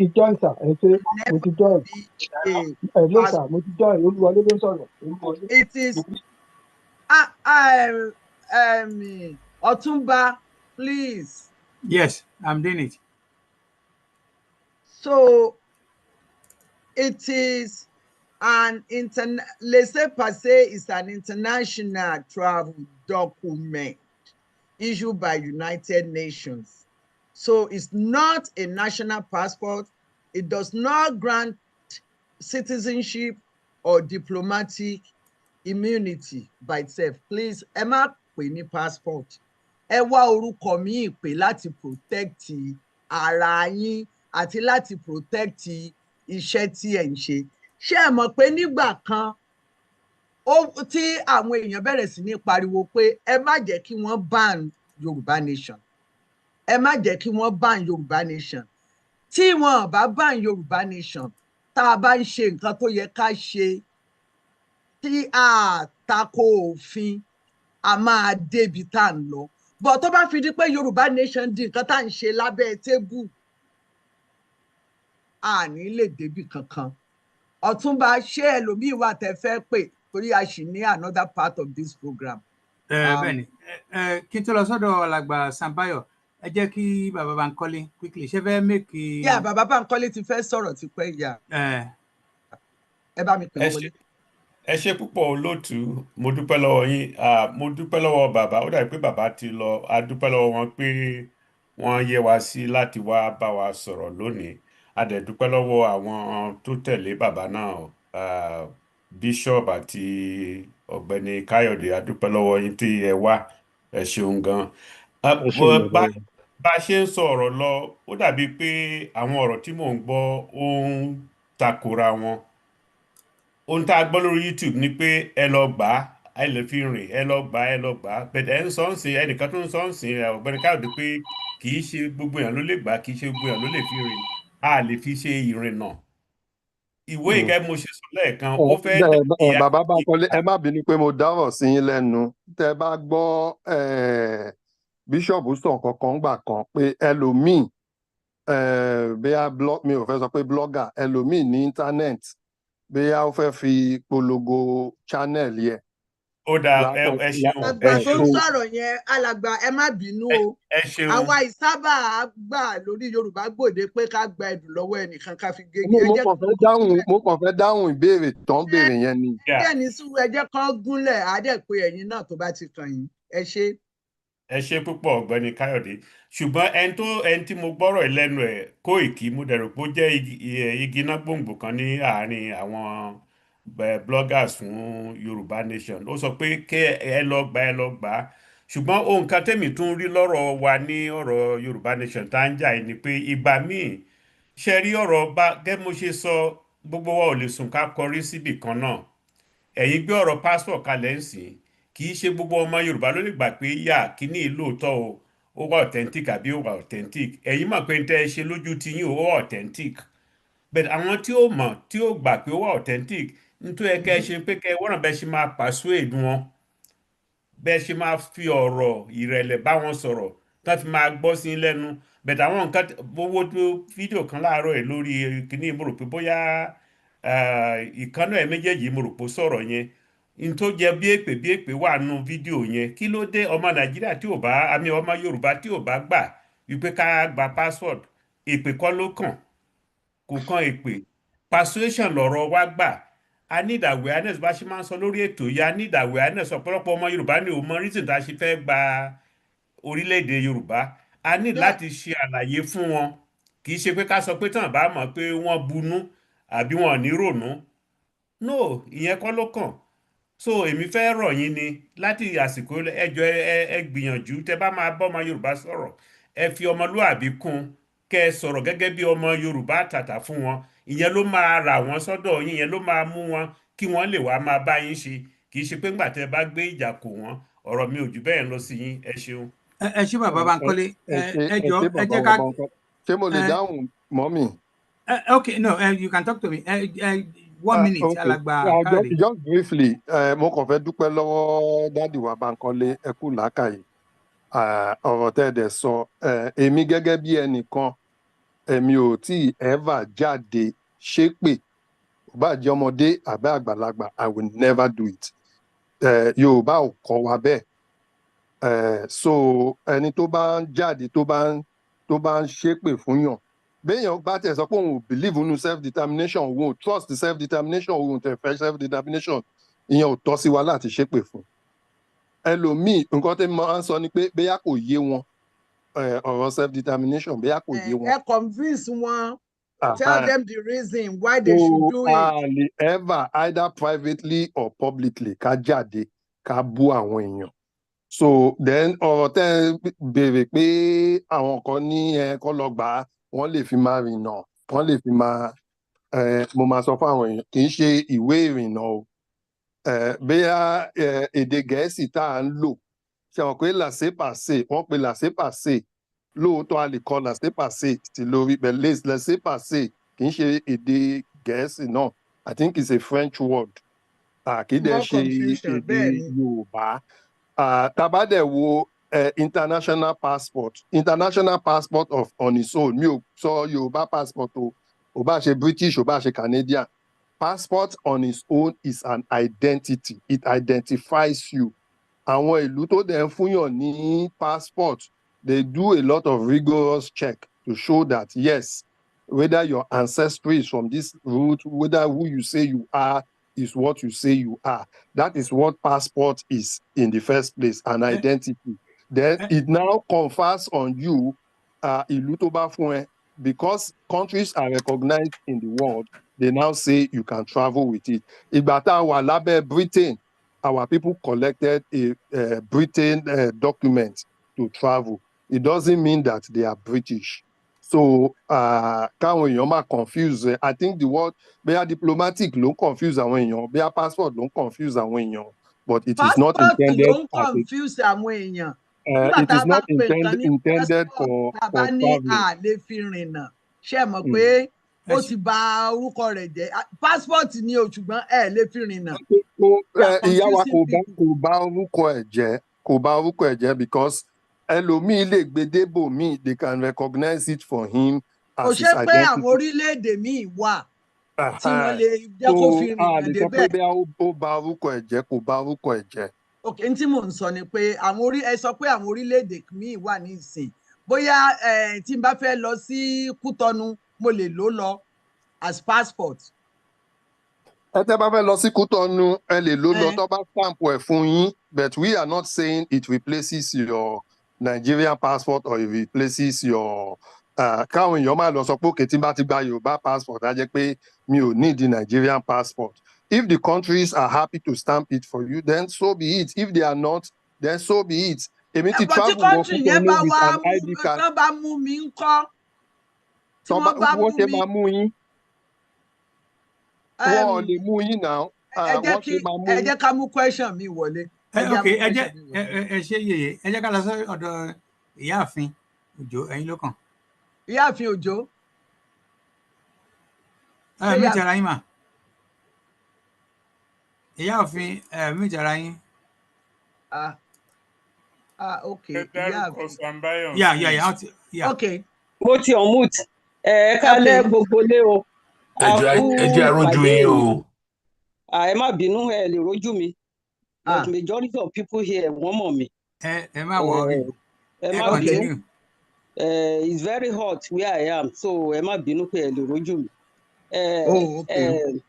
Nǹkan tí mo kàn fẹ́ sọ lálẹ́ ìyá màmá wa Yorùbá Gbòde, ó pẹ́ tí mo ti máa wo program yín. Ẹ ṣé o. Mo dẹ̀ rí pé according to what you always say ni pé you are an experienced journalist tí gbogbo wa ta dẹ̀ gbà bẹ́ẹ̀.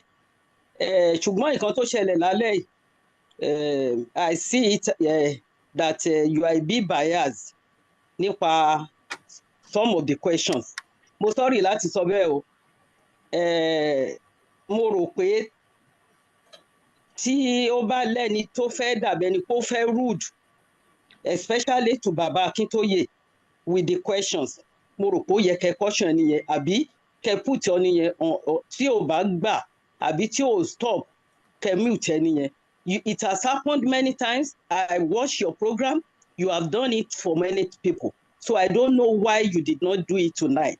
So ṣé mo lè respond sí yẹn? Of course, any sùúrù mà, I'm going to respond.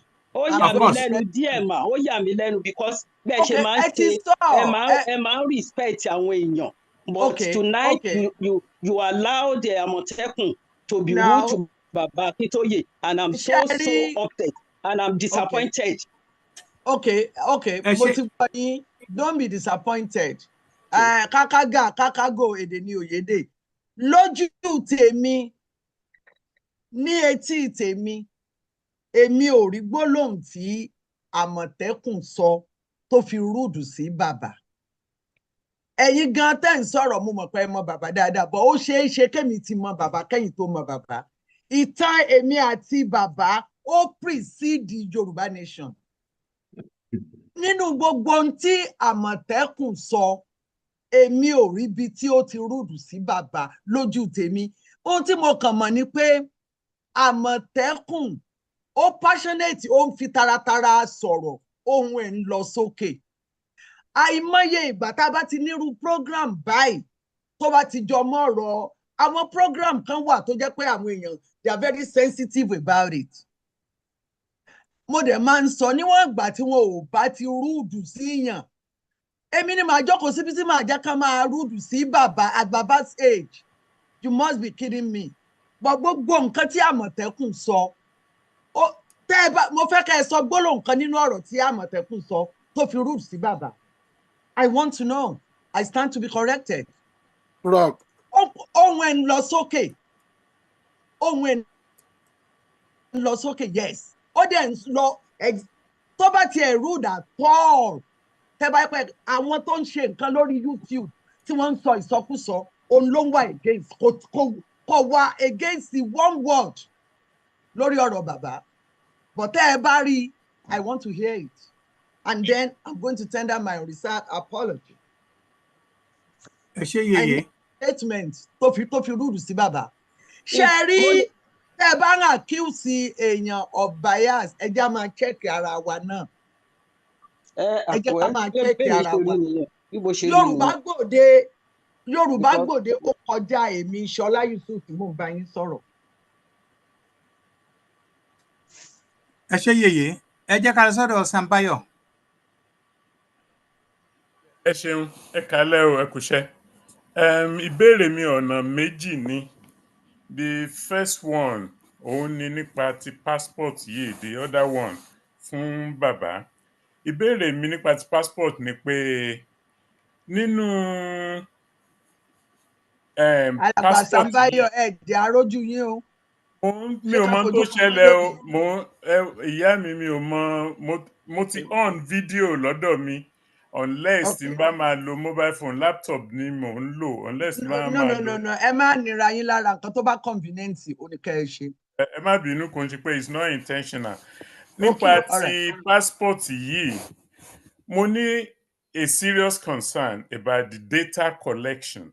Gbogbo aládẹ mọ implication data collection. Ìgbà tí ẹ̀ ń ka who are the issuer of international passports. It's a ministry, it's a government that keeps the data. Now, who keeps the data of this?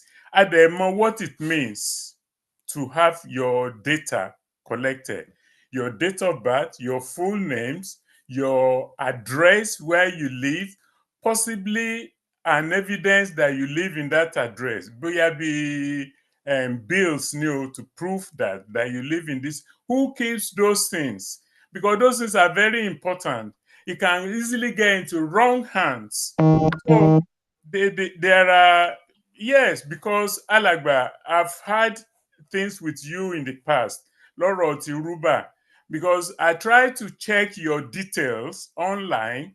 It was not traceable to see pé tí mobile account pẹ̀lú GT, for instance, we know where they are, we can go there and all those things.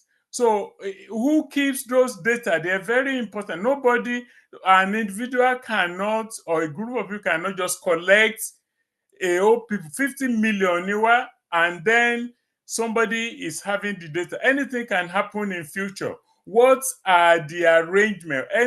Any agreed way of keeping those data?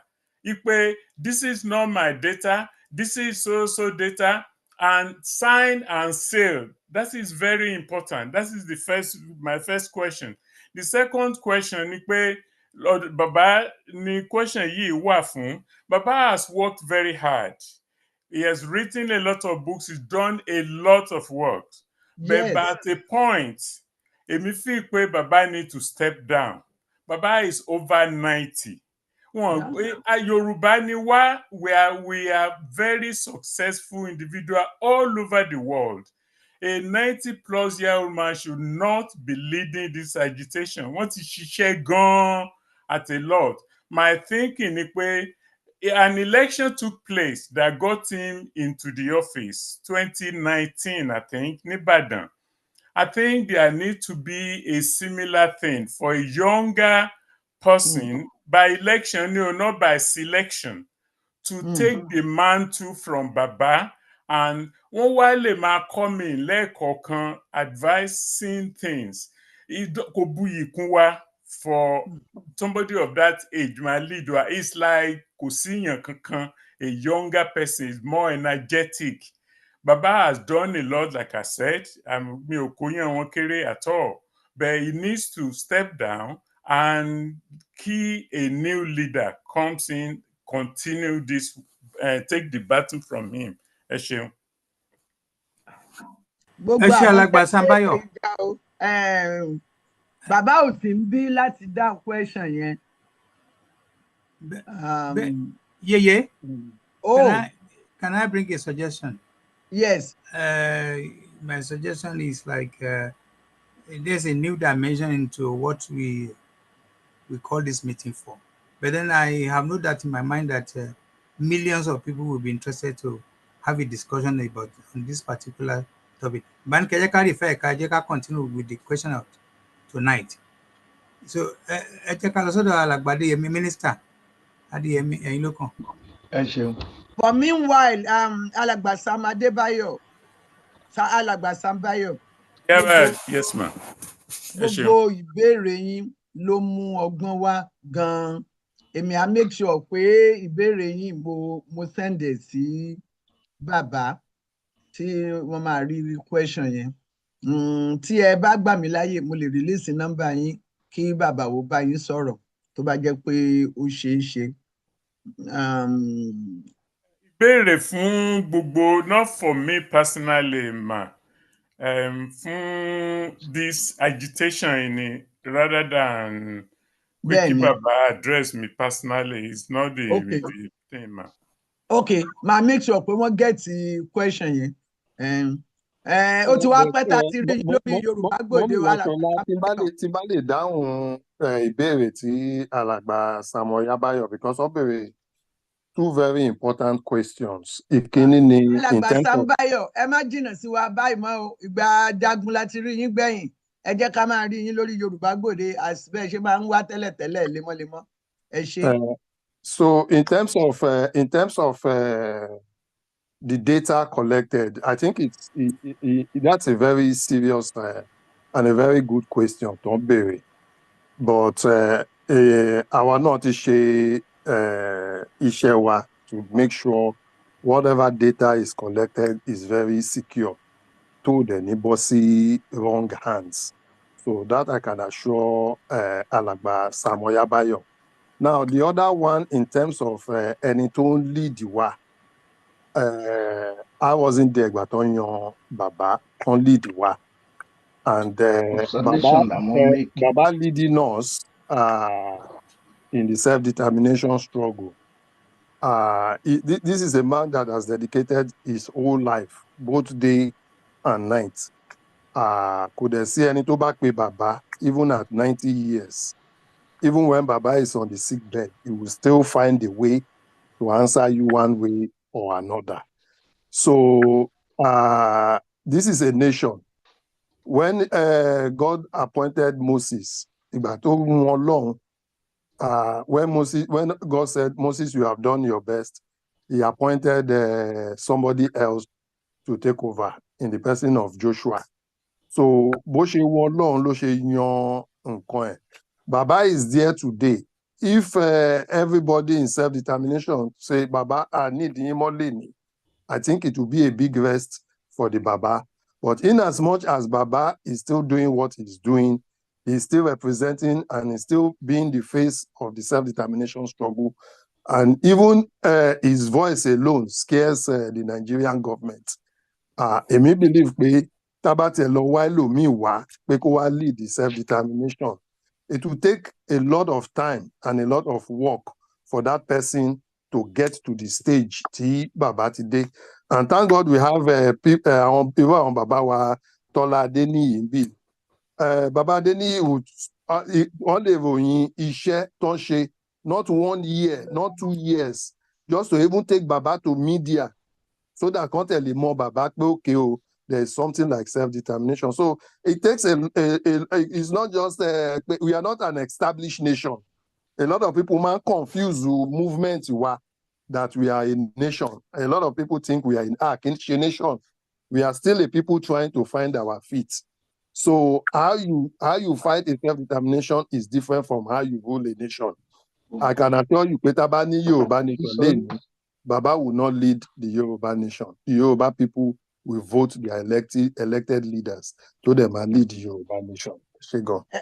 Ẹ ṣeun, ọ̀rọ̀ yín dá. Nǹkan kan tẹ́mi kàn fẹ́ fi kún ni pé àwa Yorùbá náà la máa ń sọ pé ibi gẹrẹjẹ là ń bá gbà.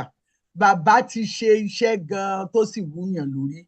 But the fact pé bàbá ṣì ń ṣe lọ, ohun tó fi hàn wá ni wípé àwa ọmọ ẹ̀yìn wọn àkójú wọn. Torí tó bá yẹ pé a kún ojú wọn ni, bàbá ó ti ẹ̀rù lè mọ bà bàbá náà pé àwọn tá a gbé kinní ilé lọ dá mọ bí wọn ó ṣe ṣe.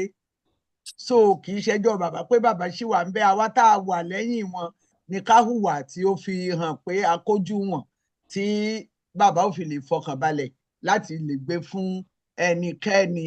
Ẹ ṣeun. Okay, so Adele Olóòtú continue. Minister. Mo dẹ̀ fẹ́ sọ nípa màá bẹ̀ níbi ọ̀rọ̀ tẹ́ sọ tán yẹn. Ẹ dákun, ta ló ń sọ̀rọ̀? Ṣé wọ́n ti ní kẹ́ tí wọn ò bá ní ẹ sọ̀rọ̀? Ẹ dákun, ẹ má ní sọ̀rọ̀. Ṣé minister ẹ ń sọ̀rọ̀? Hold on, ẹ jẹ́ sọ. Tí wọn bá tí ì pè yín, ẹ mọ́ sọ̀rọ̀ torí àwọn èèyàn pọ̀ níbí náà tí wọ́n fẹ́ sọ̀rọ̀. Ètò níyan gan tó mọ, ètò ní àgbàdo tó ọmọ tiẹ̀ lálàá.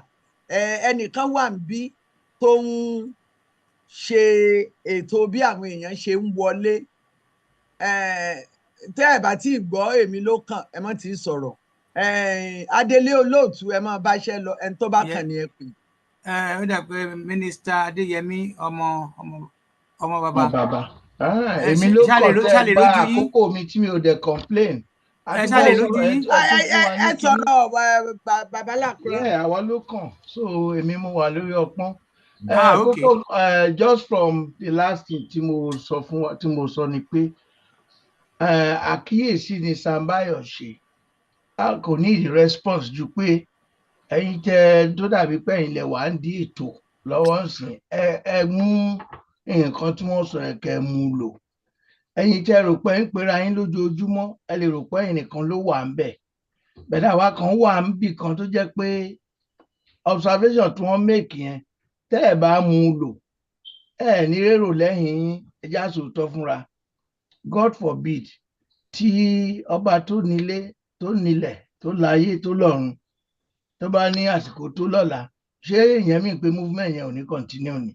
So what he has observed is for the so-called movement, the active participants for now, kò jẹ́ iṣẹ́ tẹ́ fẹ́ gbé yẹ̀wò, kò sẹ́ni tó sọ pé bàbá ò ṣiṣẹ́, ṣùgbọ́n generation tá a wà ń sìn ẹ kàn lè máa lọ by circle tó yẹ pé kò sí nǹkan tá a ti bẹ̀ jáde. That is just on the last point. Bẹ́ẹ̀ tí nǹkan tí mo rí lè fẹ́ sọ̀rọ̀ lé lórí ni pé àti Bishop Adesina àti Ọ̀gá Káyọ̀dé Ẹmọ̀lábí ṣé bẹ́ẹ̀ ni? Bẹ́ẹ̀ni, bẹ́ẹ̀ni. Ó dàbí pé àgbo àwọn arákùnrin méjì yẹn tó ó fi wá dàbí ọ̀rọ̀ argument. Àwọn ló wà ń di ọ̀rọ̀. Àwọn ń sọ nípa iṣẹ́ tí wọ́n ṣe. Àlàyé tó dẹ̀ wà ń bẹ̀ ni wọ́n ń sọ.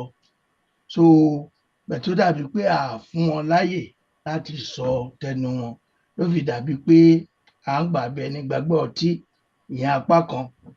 Èkejì èyí tó jẹ́ kókó tí mo fẹ́ kí àwọn méjèèjì àti group wọn múlò ó ní ọ̀rọ̀ tí olóòtú sọ.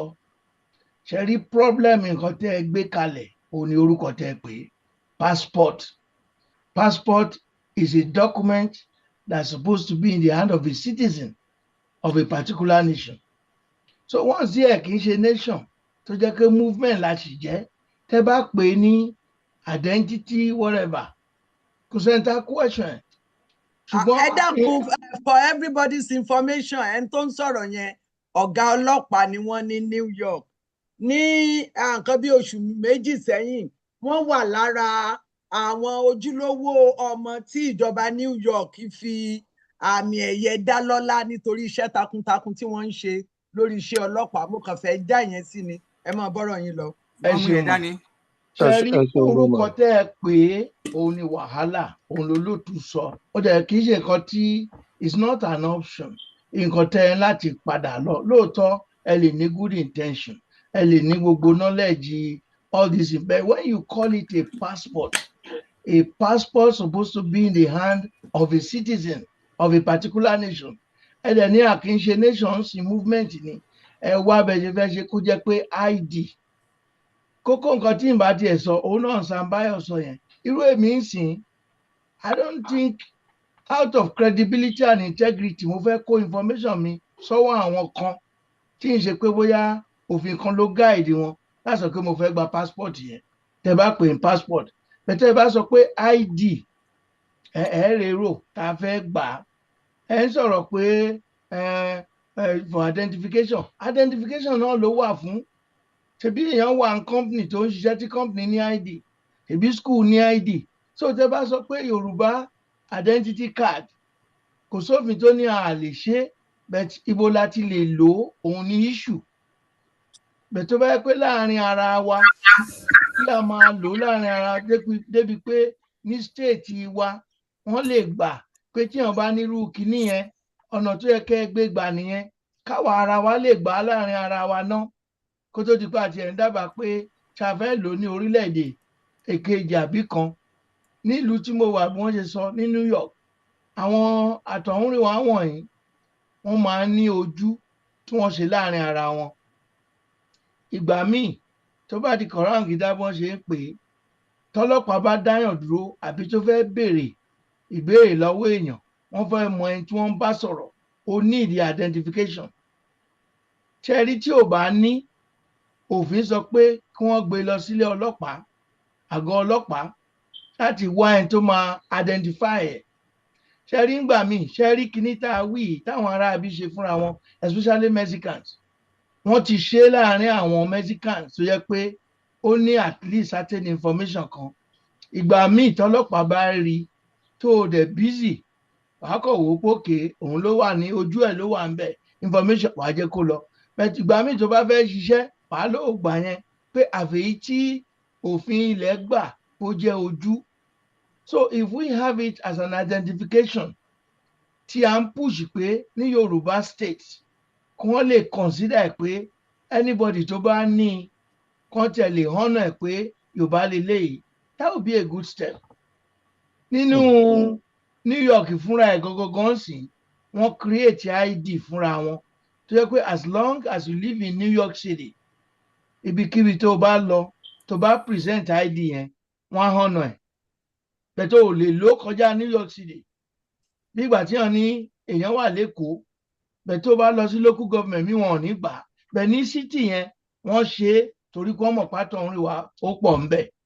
So another problem tó lè wà tí adé sọ ni pé ṣẹ́rídì mọ́ tẹ bá ti pè ní passport yẹn àwọn kan wà ní ilẹ̀ Yorùbá out of their own agitation àbí pé wọ́n ṣe serious o wọ́n á níwọ̀n nígbà tí Nàìjíríà àfi tí Yorùbá yẹn làwọn á gbà so tó bá dé lọ gbà á lóòótọ́ a mislead irú àwọn bẹ́ẹ̀ because wọ́n lè fẹ́ kọjá àbí kó dé ibi tí àwọn agbófinró ti sọ pé legal ID ni wọ́n fẹ́ wọ́n á dẹ̀ gbé yẹn jáde and at that point they cannot defend it so ẹ jẹ́ ká pè ní ID fúnra wa tó jẹ́ pé ká tẹ̀ sọ pé láàrin wa ní state wa káwọn èèyàn wa kán hànà ẹ̀ á help wa better mo rí pé iṣẹ́ gidi lẹ́ ń ṣe but question tèmi ni pé kí ló fa ọ̀rọ̀ passport lásìkò yìí àkókò lèmi ti wá tẹ́ bá lọ sí gbogbo local government tó wà lákòókò a ní 6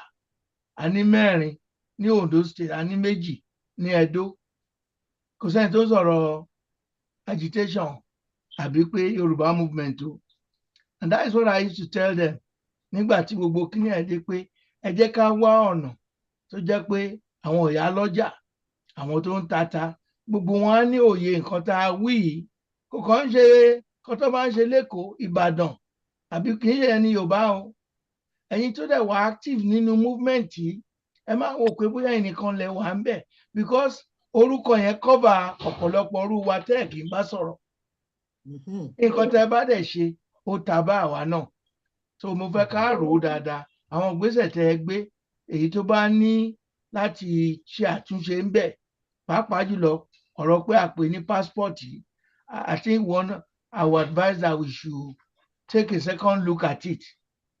ẹ ṣé sà identification bàbá wa ẹ ṣé náà ok ẹ jẹ́ ká lọ sọ́dọ̀ alàgbà Káyọ̀dé ẹ̀yin ló kàn dé náà lọ sọ́dọ̀ Olúṣẹ́gun. ẹ̀yin tẹ́ ń sọ̀rọ̀ lábẹ́nú ẹ jẹ́ kán pè yín kẹ́ tó sọ̀rọ̀.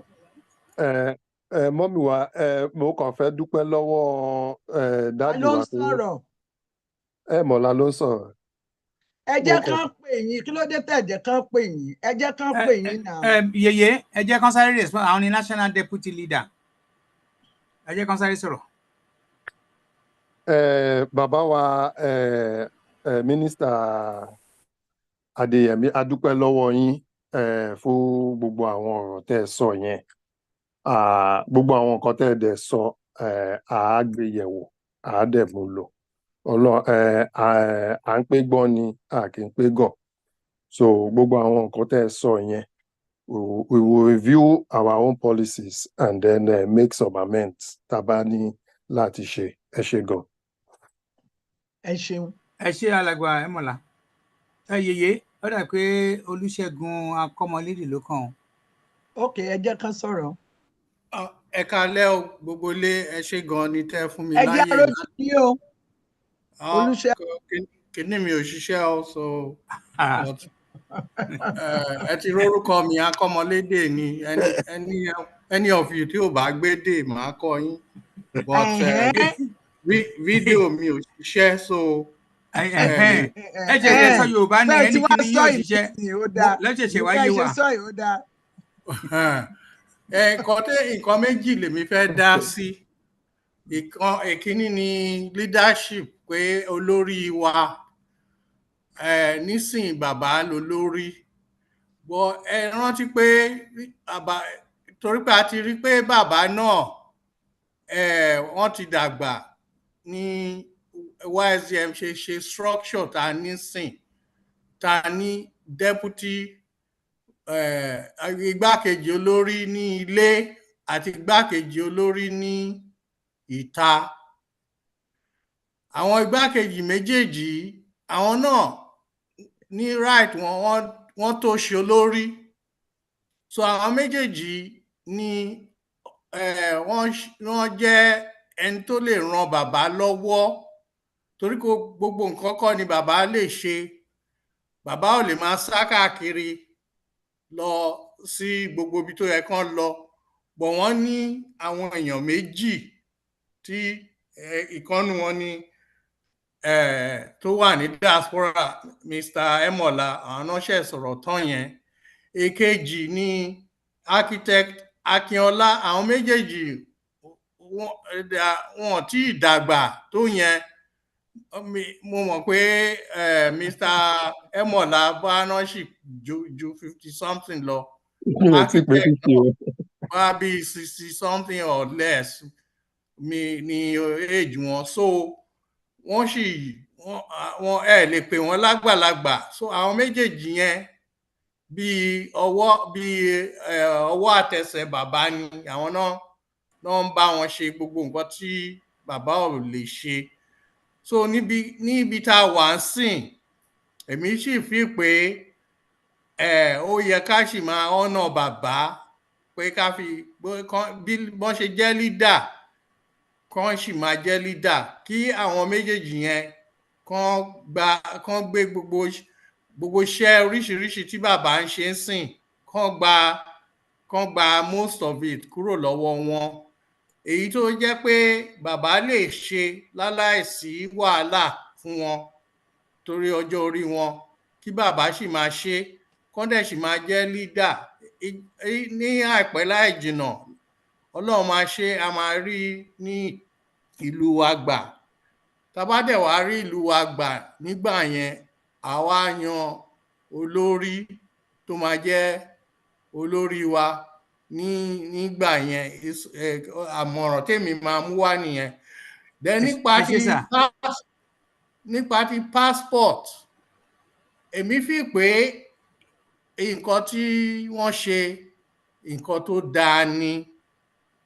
Torí tẹ́ bá mọ nǹkan tí passport Nàìjíríà tó ṣe ń fìyà jẹ àwọn èèyàn níta, ẹ bá wọn sunkún. Mo ti gbé passport Nàìjíríà, ṣe mọ̀ US citizen lèmi, but ìgbà tọ́mọ mi lọ ṣiṣẹ́ ní India, kò sí flight kò sí Delta lèmi máa ń wọ̀, kò sí Delta láti India lọ sí Nàìjíríà. So mo ń láti lọ gba flight míì láti India lọ sí Nàìjíríà.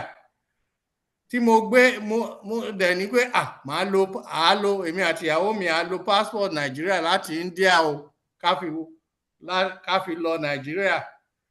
Tá a gbé passport wa jáde ní India báyìí, ìṣe náà mú wa bí ẹni pé àwọn ríru wa rí ni. Whereas ìgbà tá wá láti US lọ sí India, wọ́n gbé wa gẹ̀gẹ̀ ni. So then èmi fẹ́ sọ pé mo fẹ́ support the idea pé wọ́n ti ṣe passport yẹn, ó wà ń bẹ̀. Bí àti ẹ̀ lè fi rìnnà, wọ́n ti ẹ̀ ní láti gbé jáde wípé ẹ wá máa gbà á kẹ́ lọ fi rìnnà. Bọ̀ pé wọ́n ti ṣe, ó ti wà ń bẹ̀. Ìjọ́kíjọ́ tá bá gba ìlú wa tí ò dẹ̀ ní pẹ́, torí ọmọ Yorùbá tó bá sì ń sọ pé Nàìjíríà ló ń fẹ́ kú sí, ìjọ́ kan máa dé tí gbogbo ilẹ̀kùn ayé máa tì mọ́ Nàìjíríà. Nísìn ọmọ ordinary Ghana wọ́n lé Nàìjíríà. Ká má ṣe sọ US báyìí, tẹ́ bá gbé Nigeria passport anywhere ní US, wọ́n máa fojú burúkú wò yín. Bẹ́ẹ̀ náà ni anywhere else in the world. Ẹ jẹ́ ká wrap up torí àwọn ẹlòmíràn. So Nigeria passport yẹn ó ti wà non and void. So àwọn tó ti ṣe ti Yorùbá. Sọ pé Nigerian passport dáa ṣùgbọ́n ẹ jẹ́ ká yìn wọ́n. Bí Yorùbá passport ṣáà lè fi ẹ dákun ẹ jẹ́ ká ẹlòmíràn. Bí àti ẹ lè fi travel, ẹ jẹ́ kó ìwà bẹ́ẹ̀. Ẹ ṣe bàbá Alàgbọ́lúṣẹ́gun. Àjọkíjọ́ tá a bá ráyè tí a bá gba Yorùbá, àṣẹ láàrin ọmọ àtúnṣe. Alàgbọ́lúṣẹ́gun. Wọ́n ti sọ nǹkan tó máa sọ, ẹ pé ẹlòmíì. Aago mẹ́fà ò gbọ́dọ̀ bá wa ń bí báyìí. Bẹ́ẹ̀ni, ẹ jọ̀ọ́ ká tó pe ẹlòmíì. Ẹ pé ẹlòmíì. Sọ̀rọ̀ tán. Okay. Ẹ pé ẹlòmíì ta ló tún náwó ọjọ́ ti lọ. Àmọ̀tẹ́kùn, this time around, Àmọ̀tẹ́kùn, please. 2 minutes. 2 minutes is 2 minutes. Because time lọ adé yìí ní àwọn nǹkan mi jáde fẹ́ sọ. Àmọ̀tẹ́kùn 2 minutes. Àmọ̀tẹ́kùn ti ní ìtara ọ̀. Àmọ̀tẹ́kùn go on. Sorry, mo ń gbọ́. Wọ́n ní Àmọ̀tẹ́kùn 2 minutes, please. Náwó sókè ẹjẹ́ àṣẹ pé. Mo gbọ́ yín. Okay. Thank you, sir. Yorùbá ló máa ń sọ pé àgbà kì í wà lọ́jà kórí ọmọ tuntun wọ́. Ibi tí a bọ́rọ̀ dé yìí ń sìn, ó dà yẹn pé a ti yọ̀nà náà débì kan. But èmi á rò pé ó máa wọ̀ tẹ̀ wípé àwọn àgbààgbà tó wà láàrin wa lórí ìjókòó yìí, ẹ jẹ́ ká fi ọwọ́ tí wọ́n wọ̀ wọ́n ká fún wọn láyè kan bá wa sọ̀rọ̀ lórí ọ̀rọ̀ yẹn. In such a way tó jẹ́ pé a lè move forward lórí ọ̀rọ̀ àgbà. Ẹ ṣeun. Thank you very much. Based on that, just 1 minute. Based on that, aláwọn àwọn àgbààgbà bíi mẹ́rin lórí ìjókòó tí anytime tí aláti máa fi ọwọ́ Professor Alàgbàtọ́lá bàbá engineer àti Dr. Yefule. Alàgbàtọ́lá wo lẹ rí tẹ? Mo ní bàbá irúnmọlẹ̀ àwọn ẹ̀gbọ́n àgbà. Mi ò rí irúnmọlẹ̀, mi ò rí wọn. Wọ́n wà bí o. Wọ́n wà bí. Wọ́n wà bí látàárọ̀ but wọ́n ti sign out. Wọ́n wà bí. So nǹkan tá a máa ṣe ni. Wọ́n ti sign out. Wọ́n ti dé padà. Wọ́n wà ń bẹ̀ o, wọ́n jókòó. Àjídèwé àti oríṣiríṣi ni wọ́n ń lò. Ẹ̀gbọ́n mi àtàtà ẹ̀gbọ́n wọn lẹ̀. Wọ́n ti wà ń bí láti beginning. Láti gbà tá a start náà ti wà ń bí. Ẹ má wọrí. Ọ̀gá mi nìyẹn. Ẹ má wọrí. Ṣùgbọ́n ọ̀túnba tí wọn ò bá fẹ́ sọ̀rọ̀ ń sìn kò necessarily mi gbàgbé. Bẹ́ẹ̀ni, no tí mo bóyá mo fẹ́ sọ̀rọ̀. Ẹ dákun irúnmọlẹ̀ at 80 ẹ foríjì mi o. Ẹ dákun wọ́n ní ká ẹ bá wa sọ̀rọ̀. Bàbá ẹ on mute. Àwa kan tí ń bá wọn sọ̀rọ̀ látàárọ̀. Máa fọ́ sọ tí wọn bá fẹ́ sọ̀rọ̀ tó bá. Ẹ yóò tí pé 80 ìṣẹ́jú bá. Iye exactly. Kẹ lọ jókòó. Wàdáyé bàbá àlè náà wà mí. Àti ẹ̀fẹ́ níbo láti wàdáyé. Bá a ṣe ń sọ̀rọ̀ yìí. Ẹ jọ alàgbà Chris Agi. Tẹ́ ẹ bá sọ wàdáyé, ó máa affect irúnmọlẹ̀ náà o. Ẹ ti gbà pé irúnmọlẹ̀ ẹ̀gbọ́n mi náà jẹ́ ń jẹ̀bù. Ọ̀túnba àánú ń ṣe mí. Àánú ń ṣe mí. Ẹ ń bú irúnmọlẹ̀ lórí Yorùbá Gbòde. Àánú ń ṣe mí. Àbú wàdáyé là ń bú. Ẹ jẹ́ ká lọ sọ́dọ̀ Chris Akingbade, ẹ kújọ́ mẹ́ta sà. 2 minutes.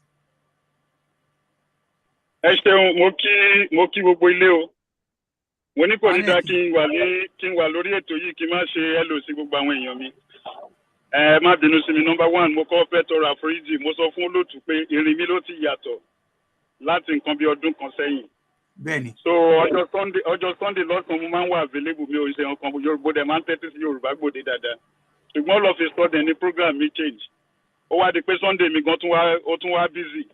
So kò ń sí time bí mo ṣe wà ń sìn báyìí mo láti park sẹ́gbẹ̀ẹ́ títì ni mo ti ń listen látẹ̀kan. Mo ti ń listen bet mo wá ní òkè kí n kí ilé. Mo kí gbogbo yín pé ẹ kú ìdòdì mú. Ẹ má sì bínú sí mi. Ọjọ́ tí rìn mi bá tún yàtọ̀ tí program bá tún padà sí ti tẹ́lẹ̀ màá tún máa wà available. Náà lórí àwọn nǹkan tó ṣẹlẹ̀ ni pé lórí passport tí wọ́n sọ. Mo sọ fún lóòtú mo ní diplomatic passport ni wọ́n ṣe. Kì í ṣe pé wọ́n ṣe àṣẹ pé kí gbogbo aráàlú kan lè gba document yẹn láti máa fi travel. Because document yẹn ò ṣe travel as at now.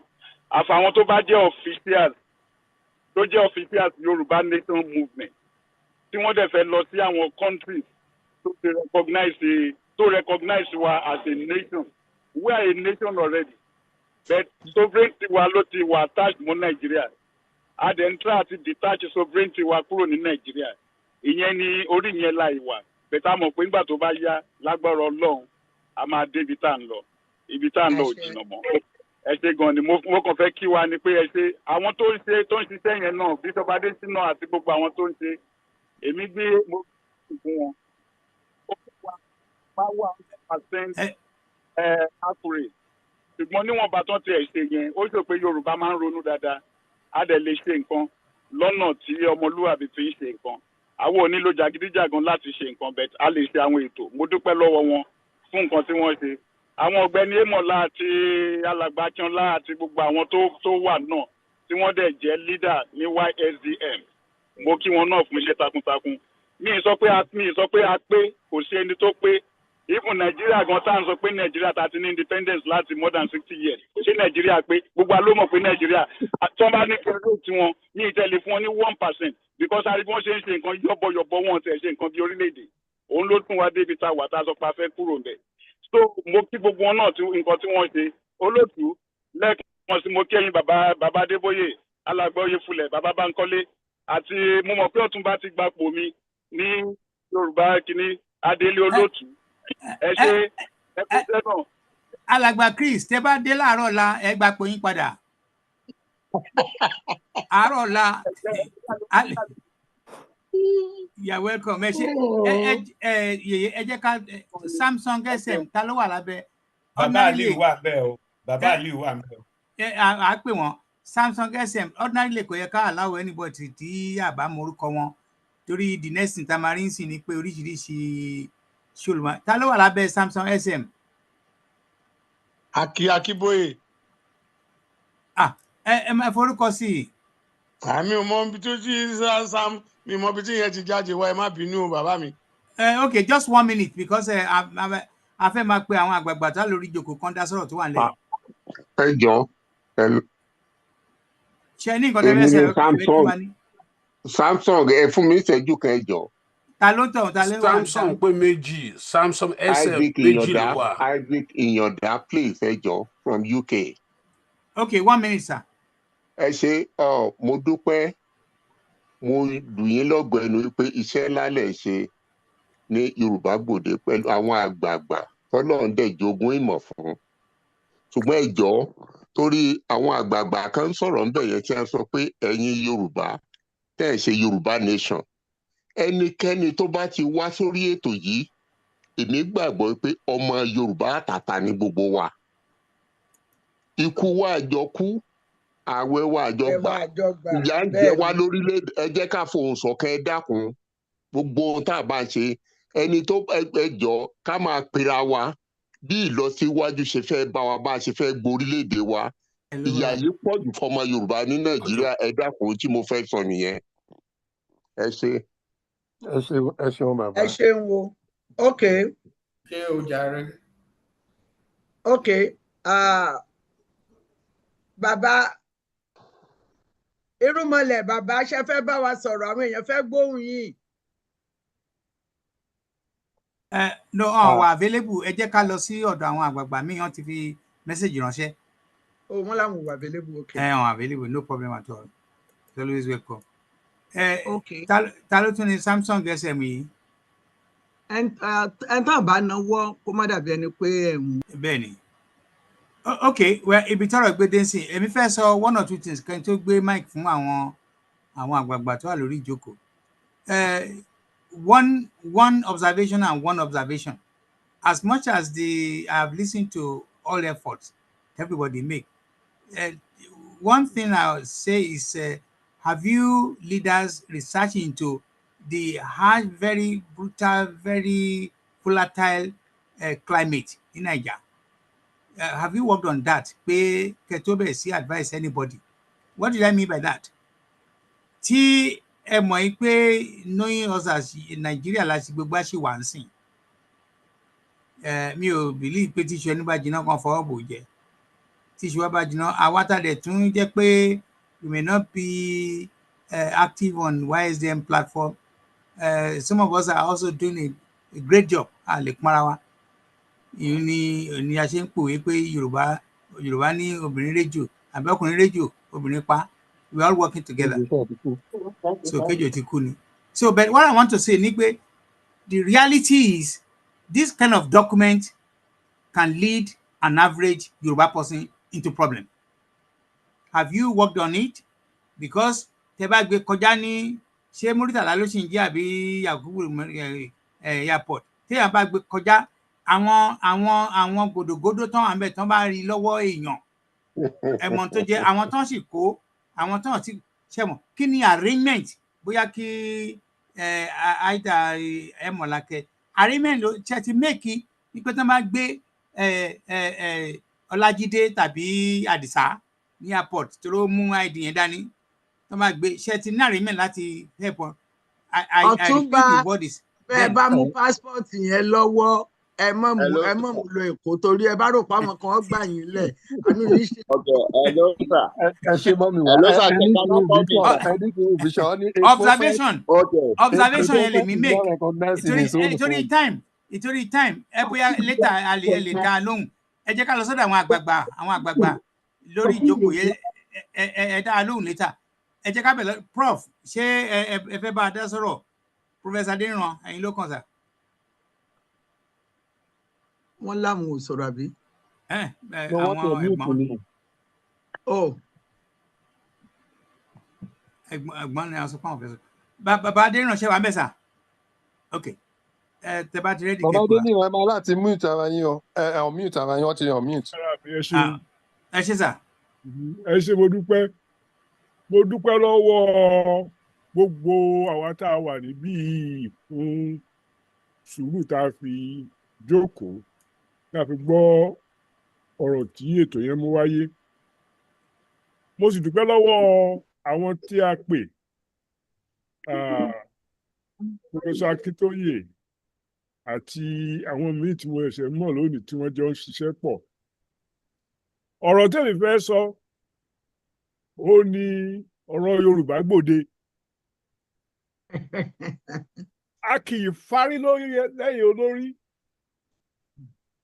Òjò tó rọ̀ ló kẹ́yẹlé pọ̀ má díẹ̀. Kì í ṣe ẹ̀bi wa ó ní pé a wà níbi tí a wà tó dàbí ìgbà pàdé bà lókùn. Arò òrókùn arò òrádìẹ. Ṣùgbọ́n ẹ̀bi wa ni tá a bá wá ọ̀nà tí nǹkan ó fi yí padà sí rere. Àṣìpá òwe òun ni ká sọ pé wàkúwà láàwá tó sọnù. No, ọmọlúwàbí tó bá ń wá nǹkan tó sọnù kò gbọ́dọ̀ gbàgbé pé number one characteristic Yorùbá sọmọlúwàbí. So gbogbo nǹkan tá a bá máa ṣe láti fi wá nǹkan tó sọnù láti tún orí tí òṣùwọ̀n ṣe a gbọ́dọ̀ pé ọmọlúwàbí kún. So inú mi dùn lónìí pé kò sí ẹni tí ó sọ̀rọ̀ tí ò bá ìwà ọmọlúwàbí mu tó sọ ní. Ṣùgbọ́n mo fẹ́ ká wá gbàgbọ́ pé nǹkan ò ní yí padà fún Yorùbá tá a bá fa gbogbo Yorùbá mọ́ra pé kí wọ́n mọ nǹkan tó ń kọjá lọ ibi tí bàtà ti ta wọ́n lẹ́sẹ̀. Díẹ̀ tí Yorùbá Gbòde fi wà bẹ́ẹ̀ nìyẹn. So àwa tí a wá síbí lónìí ẹ jẹ́ ká polongo Yorùbá Gbòde fún gbogbo àwọn tí ò tí ì wá. Káwa náà mọ wá lemọ́lemọ́ ká sì sọ fáwọn èèyàn pé tó ń ṣẹlẹ̀ lórí Yorùbá Gbòde nìyí o báyìí báyìí o ohun tá a bá mọ̀ àlè tún ṣe. Màá parí ọ̀rọ̀ mi pẹ̀lú ìdí ẹ̀ tí mo fi sọ tí mo sọ yìí. Ní ọdún 1979 màmá mi gbé fóònù fún ní kíní ó wá pè mí. Ó ní wọ́n fẹ́ gbàpò tí ìbò kalẹ̀ o pé àwọn èèyàn fẹ́ jẹ ààrẹ pé ìjọba ológun ó kó rẹ̀ kúrò bẹ́ẹ̀. Olórí ẹgbẹ́ bàbá rẹ̀ Azikiwe ó wà nínú àwọn tó fẹ́ di ààrẹ. Olórí ẹgbẹ́ tiwọn náà Awólọ́wọ̀ ó wà nínú àwọn tí ó gbàpò tí ìbò kalẹ̀. Olórí ẹgbẹ́ kan tí wọ́n tó dálẹ̀ tí wọ́n pè ní kinní kan ọwọ́ ẹ̀yẹ ẹ̀kígbà president eventually Shehu Shagari. Èèwọ̀ ni kádìbò ń bẹ̀. Mo mọ̀ pé báwo ni mo ṣe lè jókòó ní Washington tí wọ́n mọ̀ sọ fún wọn tí ìbá jẹ́ pé ìyá yìí fọ̀rọ̀ wá mi lẹ́nu wò. Mo lè mi ò tí kúrò lẹ́yìn Awólọ́wọ̀ ìgbà àwo kiri kan ṣẹlẹ̀ papọ̀. Ní àwọn bá lọ sọ́jà. gbogbo dọ́jà gbogbo àwọn tí wọ́n jọ ń tajà tí wọ́n jọ sí wọn ọ̀rẹ́ yà àti gbúròyìn láti Amẹ́ríkà o àwọn olówó là á dìbò. In other words, one guy thousands of miles away had some measure of control on how market women in Gbọ̀ngán City were booked in 1979. That's not good. How about if all those market women had been exposed a little by little to what is going on? What annoyed me in 1979, should have annoyed a number of other people. They knew all kinds of promises that were made that were never kept, and the history of some of those politicians, including Egbe Baba Ami NCNC. Without knowledge, we ought not to be making serious decisions. With knowledge, any decision you make will be at least based upon a judgment.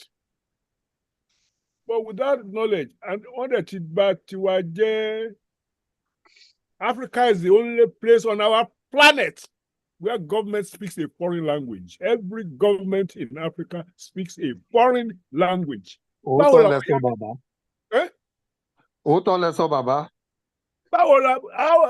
valuable are our people when government is so near and so distant? Well, irú ẹ̀ ni Yoruba Gbode fẹ́ correct. Tí ìbá jẹ́ pa wà ní Nàìjíríà, bá ṣe wà ìpọ́pọ̀lọpọ̀ àwọn èèyàn tó ń gbọ́ wa náà, wọ́n fẹ́ mọ̀ nǹkan tá à ń sọ tó wà ní Nàìjíríà. Yorùbá ló yẹ ká máa sọ bí yìí. Gbogbo nǹkan tá à ń ṣe níbi tí ìbá ṣe tí màmá mi bá wà láyé ó lè gbọ́n gbogbo tí èbú sáfìgì mú pé èbú táwọn ṣòkòtò tìrín táwọn sì kiri. No. Bó ní gbá bá ṣe pé gbá rẹ̀ là bá pé tá a bá láàwùyì. Táwa so ìtàní inferiority complex láàwùyì téde wọ ọ̀dà tí wọ́n wọ ọ̀dà tẹ́sí wọ ọ̀dà wọ́n tẹ̀ sí sọ ìṣèwádìí sí. Kò yá anybody lẹ́nu kẹ́ni kó gbéra rẹ̀ ní níbi kan ní Nàìjíríà bẹ́ẹ̀ kó sọ pé kẹ́ńfẹ́ rí làwọn yẹn ọlọ́wọ̀ gbọ́rọ̀ wọn kíní kan làwọn yẹn báwo la ṣe lè ṣe èèyàn pàtàkì bí aráyé yòókù tó bá jẹ́ pé ẹnu àtẹ́ ni wọ́n ń gbùrù wá wọ́n tẹ̀sìn wá dẹ̀ sí wọ́n sọ wá di kíní kan ó jẹ́ wá wáì adẹ̀ ń wòran adẹ̀ kàwé BA, BSc, PhD, PhD, DDT. So mo á fi ọ̀rọ̀ màmá mi lọ yìí pé ẹ jọ̀ọ́ ẹ má jẹ́ kí kó jẹ́ ìwé nìkan lẹ́ka ẹ ka ọgbọ́n orí. Kò sí easy. Àwọn tí wọ́n bá mọ díẹ̀ jù mí lọ, wọ́n á kọ́ mi. Àwọn tí mo bá mọ díẹ̀ jù lọ, màá ṣàlàyé fún wọn. That's how you build a Yoruba. You rebuild a Yoruba nation.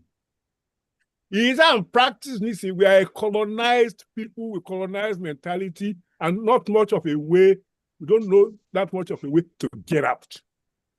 And we are not sharing what we know with people who need to know at least that.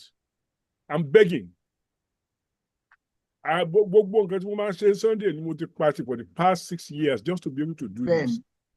Bẹ́ẹ̀ni, ẹjọ́ Yorùbá. Mo dúpẹ́ lọ́wọ́ a máa ń búra wa lórí Yorùbá Gbode náà o. So mo dúpẹ́ lọ́wọ́ olóòtú. Lóòótọ́ ọmọ Ìbàdàn ní gbẹ̀gẹ̀ ló sì ní Ìbàdàn but a kì í jà lé lórí. Mo dúpẹ́ lọ́wọ́ gbogbo àwọn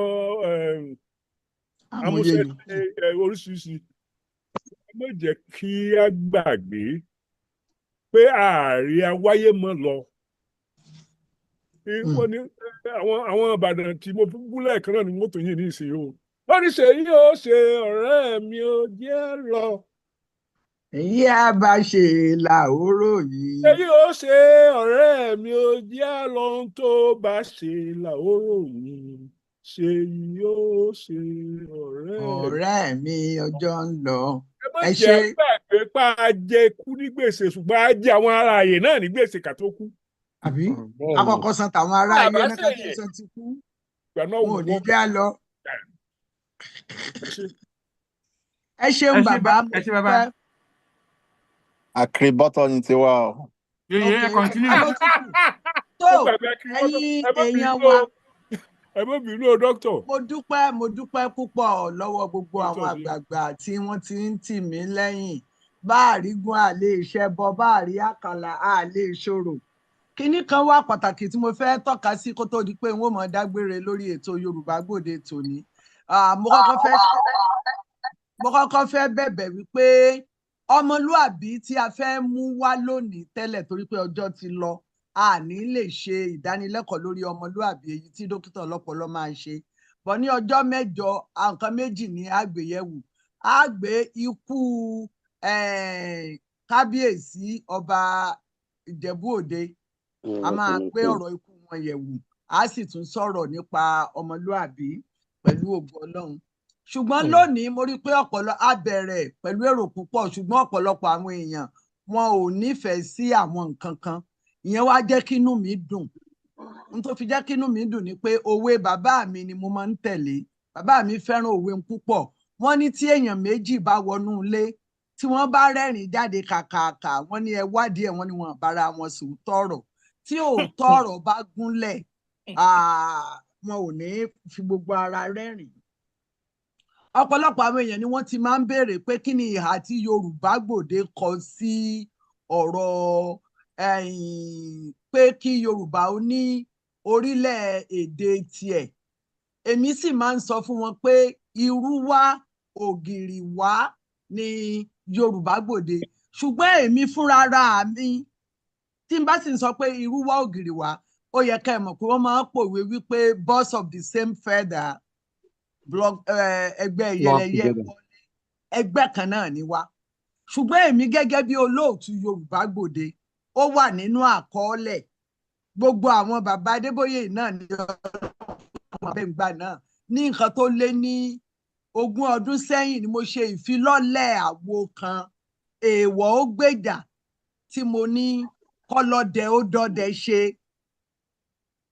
Ó nítumọ̀ ìyún ó sọ fún kálukú ibi tí mo wà. Ṣùgbọ́n àwa lè torí àwíjàre kí tó tán lẹ́nu. Tẹ́mi bá ní ibi tí mò ń lọ nu mi ò lè mú àwọn yòókù ní tipátipá pé ibẹ̀ ni kí wọ́n ó lọ. Ẹni tí ò bá yé ojúṣe tèmi ni láti ṣàlàyé fún wọn ìdí tó fi yẹ kí Yorùbá gẹ́gẹ́ bí orílẹ̀-èdè kí wọ́n máa jẹ́ àdáwà. Gbogbo àwọn èèyàn ni mo máa ń sọ ní gbagba. Ṣùgbọ́n èmi ò lè mú yàn tipátipá sùúrù ni màá fi ṣe àlàyé fún wọn. Káwa máa ṣépè fún yàn ẹni tí ò bá fẹ́ kí Yorùbá ó ṣe gbá ẹni tí ò bá à ń tanra wa jẹ ni kò mọ́gbọ́n wá kò sì lè gbé wa débi kankan. Lónìí gbogbo wa la mọ̀ pé Yorùbá nation ó wà ṣùgbọ́n ilẹ̀ Yorùbá kò tí ì dọbẹ̀ àti ìdí orílẹ̀-èdè bá a fẹ́ bá a kọ̀ a gbọ́dọ̀ fèsì reality yẹn ká sojú abẹ nípò àti ìní ìṣàkóso ààbò ilẹ̀ wa nìkan ààbò ilẹ̀ Yorùbá apá wa ò tí ì kà wọ́n sì ń pààyàn lẹ̀ Yorùbá wọ́n ń pààyàn lẹ́kọ̀ọ́ wọ́n ń pààyàn ní kínní àwa ń pariwo pé kò sí bá a ṣe tó àti ìtò nǹkan kan tá a bá ti lè dáàbò bo ilẹ̀ Yorùbá Ìbàdàn Èkó Òṣogbo Ògbómọ̀ṣọ́ gbogbo ilẹ̀ tó jẹ́ Yorùbá tá a bá ti lè dáàbò bo àti ìṣe nǹkan kan. N tó tún ṣe pàtàkì ọ̀pọ̀lọpọ̀ àwọn ìyálọ́jà ni wọn ò mọ nǹkan tá à ń ṣe kò yé wọn. Mo fi àsìkò yìí dúpẹ́ lọ́wọ́ bàbá Aliu gbogbo ìgbà tí wọ́n ń kọ̀wé tí wọ́n ń gbé nǹkan jáde lọ́kan òjọ̀kan kó lè bá a jẹ́ àwọn èèyàn. Ẹ jẹ́ á múra sí ìlanilọ́yẹ̀. Ẹ jẹ́ á múra sí ìlanilọ́yẹ̀. Ó ṣe pàtàkì. Ọ̀rọ̀ ìwé ìdánimọ̀ yìí ohun tí gbogbo wa ń tọ́ka sí ni pé nǹkan tí nǹkan bá ń ṣe nìkan ẹ jẹ́ ká pè lórúkọ ẹ̀. Ṣé ìwé ìdánimọ̀ ni àbó lè gbé àwọn èèyàn wa rìnrìn àjò? Eventually nígbà tẹ́ ẹ bá ń pè ní passport tí ò bá gbá àwọn èèyàn dé táwọn ó pàpà sọ yín lẹ́nu náà ni wọ́n á ní ẹ̀dọ́gbọ́n gbowó lọ́wọ́ àwọn. Ẹ jẹ́ á pè ní nǹkan tó ń ṣe ká má bàa di ọ̀tá ara wa. Gbogbo akitiyan tẹ́ ẹ ṣe ẹ gbìyànjú lóòótọ́ ṣùgbọ́n àwọn èèyàn ò ní wo akitiyan yẹn tó bá dójú ẹ̀ wọ́n á ní wọ́n ní ìwé ìrìnnà ni wọ́n gbowó wa ọ̀nà míì tí wọ́n tún fi gbowó ni wọ́n ń wá. bó bá ti rí ni ẹ wí àlá kì í bọmọ lẹ́rù kó mọ̀mọ́ lè rọ bó bá ti rí ni ẹ wí bá a ṣe ń wílé akéde níjọ́nu nígbà tá a dá tẹlifíṣàn tuntun sílẹ̀ ẹ jẹ́ àṣojú abẹ́rẹ́. Ẹ ṣe lóòtú bóyá the last 5 minutes tó kù ká fi sáré pé àwọn àgbààgbà méjì tó dókítà lọ́pọlọ. Wọn ò ní í ṣe ọmọlúàbí lónìí bọ̀ tán bá ní nǹkan míì. Ní o pa ọ̀rọ̀ tó wà nílẹ̀ ni ọ̀rọ̀ tó wà nílẹ̀. Mi mọ̀ bóyá irúnmọlẹ̀ is back, I don't know. No, wọn fẹ́ sọ̀rọ̀ àní wọn fẹ́ sọ̀rọ̀ lẹ́nu. Dókítà lọ́pọlọ ẹ jọ ìṣẹ́jú tí méjì ẹ má sọ̀rọ̀ ń pa àwàdà o ẹ kàn sọ̀rọ̀ ń pa passport ni o. Ẹ ṣe lọ́pọ̀lọpọ̀. Ẹ bá bú gbọ̀ngàn o. Mi ò ní bú gbọ̀ngàn mi ò dẹ̀ ní bú Àwórì. Ẹ ṣe gan ni ẹ ṣe gan Ọ̀túnba tẹ́ni pé mo ní 20 minutes non-stop láti fi sọ̀rọ̀. Ṣé nǹkan tí mo gbọ́ ni ẹ 2 minutes 20 minutes àbí? 0.2. Well, ẹ jẹ́ kí n thank everybody tó wá o fún program yìí. Even though this is not a vote of thanks, tell me much. Being here, are very important lately. So I go on, I learn quite a whole lot. But gbogbo àwọn èèyàn wà very concerned about whether ẹ̀ ń pé àwọn tó wá síbí wọ́n ti wá bá wa clarify to various degrees. To was satisfied for some, and others may still have questions. Eshegoni, this is a very important program, Lenny. So I'm adding next week. Thank you. Back to you, Ọ̀túnba Oseni. Ẹ ṣé bàbá. Ẹ jẹ́ ká sọ́dọ̀ bàbá l'Ógbómọ̀ṣọ́. Ẹ̀yin ló kàn sà. Èmi ló kàn. Oyè ńlá lẹ gbé fún mi yẹn o. Bàbá l'Ógbómọ̀ṣọ́, èmi ló kàn. Èmi ló kàn. Mo kí gbogbo ilé o. Mo kí gbogbo ẹ̀yin àgbààgbà tẹ́ wà nídìí orò lénìí. Mo júbà kí bá ṣe. Mo dẹ̀ kí gbogbo àwọn èèyàn wa náà, gbogbo àwọn ọ̀dọ́mọdé wa náà tó wá tó ń ṣiṣẹ́ takuntakun. Mo fẹ́ kó yé wa pé gbogbo ọmọ Yorùbá ló ní ìfẹ́ sí ilẹ̀ Yorùbá. Ìfẹ́ ilẹ̀ Yorùbá kì í ṣe pé ẹnìkan ní ju ẹnìkan lọ. Kò sí ọmọ Yorùbá tí ò ní ìfẹ́ Yorùbá. Ṣùgbọ́n bó ṣe yé kálukú mọ ni kálukú ṣe ń hu ìwà. Àwọn tí ò bá yé ó yẹ kí ẹ̀yin tó yé kẹ́ lè máa fi òye yé wọn. Ìyẹn lèmi ń sọ. Kì í ṣe gbogbo èèyàn ló yé wípé ó yẹ kí Yorùbá kúrò níbi tán wà. Kì í ṣe gbogbo èèyàn ló yé wípé ilẹ̀ Yorùbá nígbà kan rí ògo kan wà nílẹ̀ Yorùbá tí gbogbo èèyàn ń jayé tí gbogbo èèyàn ń gbádùn. Ògo yẹn ò sí mọ́ nsìn a sì lè rà padà. Kì í ṣe gbogbo èèyàn ló yé. Ṣùgbọ́n àwa tó jẹ́ pé ó yé wa ó yẹ ká lè máa fi ọmọlúàbí bá àwọn tí ò yé sọ̀rọ̀ ká fi máa fà wọ́n mọ́ra. Ohun tẹ́mi fẹ́ kẹ́ ẹ mọ̀ ni pé lórí Yorùbá Gbòde yìí ohun tó fa ètò tòní ni pé ìpè táwọn èèyàn ń pè àwọn tí ò yé pé ẹ gbọ́ ṣe torí tẹ́lòmíì bá ń gbọ́ Yorùbá Gbòde wọn á rò pé Yorùbá nation ló ń sọ̀rọ̀ wọn ò mọ yàtọ̀. Lóòótọ́ nínú gbogbo àwọn táwa ń bí àwọn tí ò fẹ́ Yorùbá nation a lè kà wọ́n lórí ọwọ́ kan. Ìfẹ́ tí gbogbo wa ni pé kárí Yorùbá nation gbà. Ìyẹn làwọn èèyàn ṣe ń ṣí Yorùbá nation àti Yorùbá Gbòde mú sí ara wọn. Ìyẹn náà dẹ̀ ṣe ń pè wípé passport yín báwo ni passport yín báwo ni. Ìyẹn la ṣe ní kí ẹ̀yin tẹ́ wá ń di ìgbà kẹ́ wá ṣe àlàyé ẹ̀ fún wa lónìí. Inú wa dẹ̀ dùn fún àwọn àlàyé tẹ́ ẹ ṣe. Mo rò pé nínú àwọn àlàyé tẹ́ ẹ ṣe oníkálukú ọmọ Yorùbá ó máa mú lò nínú ẹ̀. Ṣùgbọ́n tèmi fẹ́ ká fi ṣe ọgbọ́n kọ́ ni wípé ìka tó bá tọ́ sí mú là fi ré. Orúkọ tó bá yẹ ọmọ ní kẹ̀kẹ́ ẹ jẹ́ ká sọ ọmọ kó má bàa di wàhálà. Torí tá a bá ní a gbé passport lẹ́nìkan lọ́wọ́ lénìí a lè ní ẹnìkan fi rìnrìn àjò lọ sí Senegal ó lọ ó bọ̀. Bẹ́ẹ̀ tó bá tẹ́lẹ̀ mú ìbámu passport yẹn tó mú wọ Ìkẹjà ó lè di wàhálà fún un. Tó bá mú lọ sí Àbújá ó lè di wàhálà fún un. Ẹ náà kú mọ̀ bí Nàìjíríà ṣe rí. Bó bá ṣe wọ ọlọ́pàá náà ṣe ń túmọ̀ òfin wọn. Ọlọ́pàá mi lè rẹ́lòmíì kò ní òkè máa lọ. Ó dẹ̀ lè jẹ́ ọlọ́pàá mi kò ní wá ò lè lọ ò ní bọ́m̀bẹ̀. So oríṣiríṣi ni so èmi fẹ́ kó jẹ́ pé orúkọ tó bá tọ́ sí ká pè é sọ́ra kò ní sí wàhálà fún àwọn tó bá mú rìn káàkiri.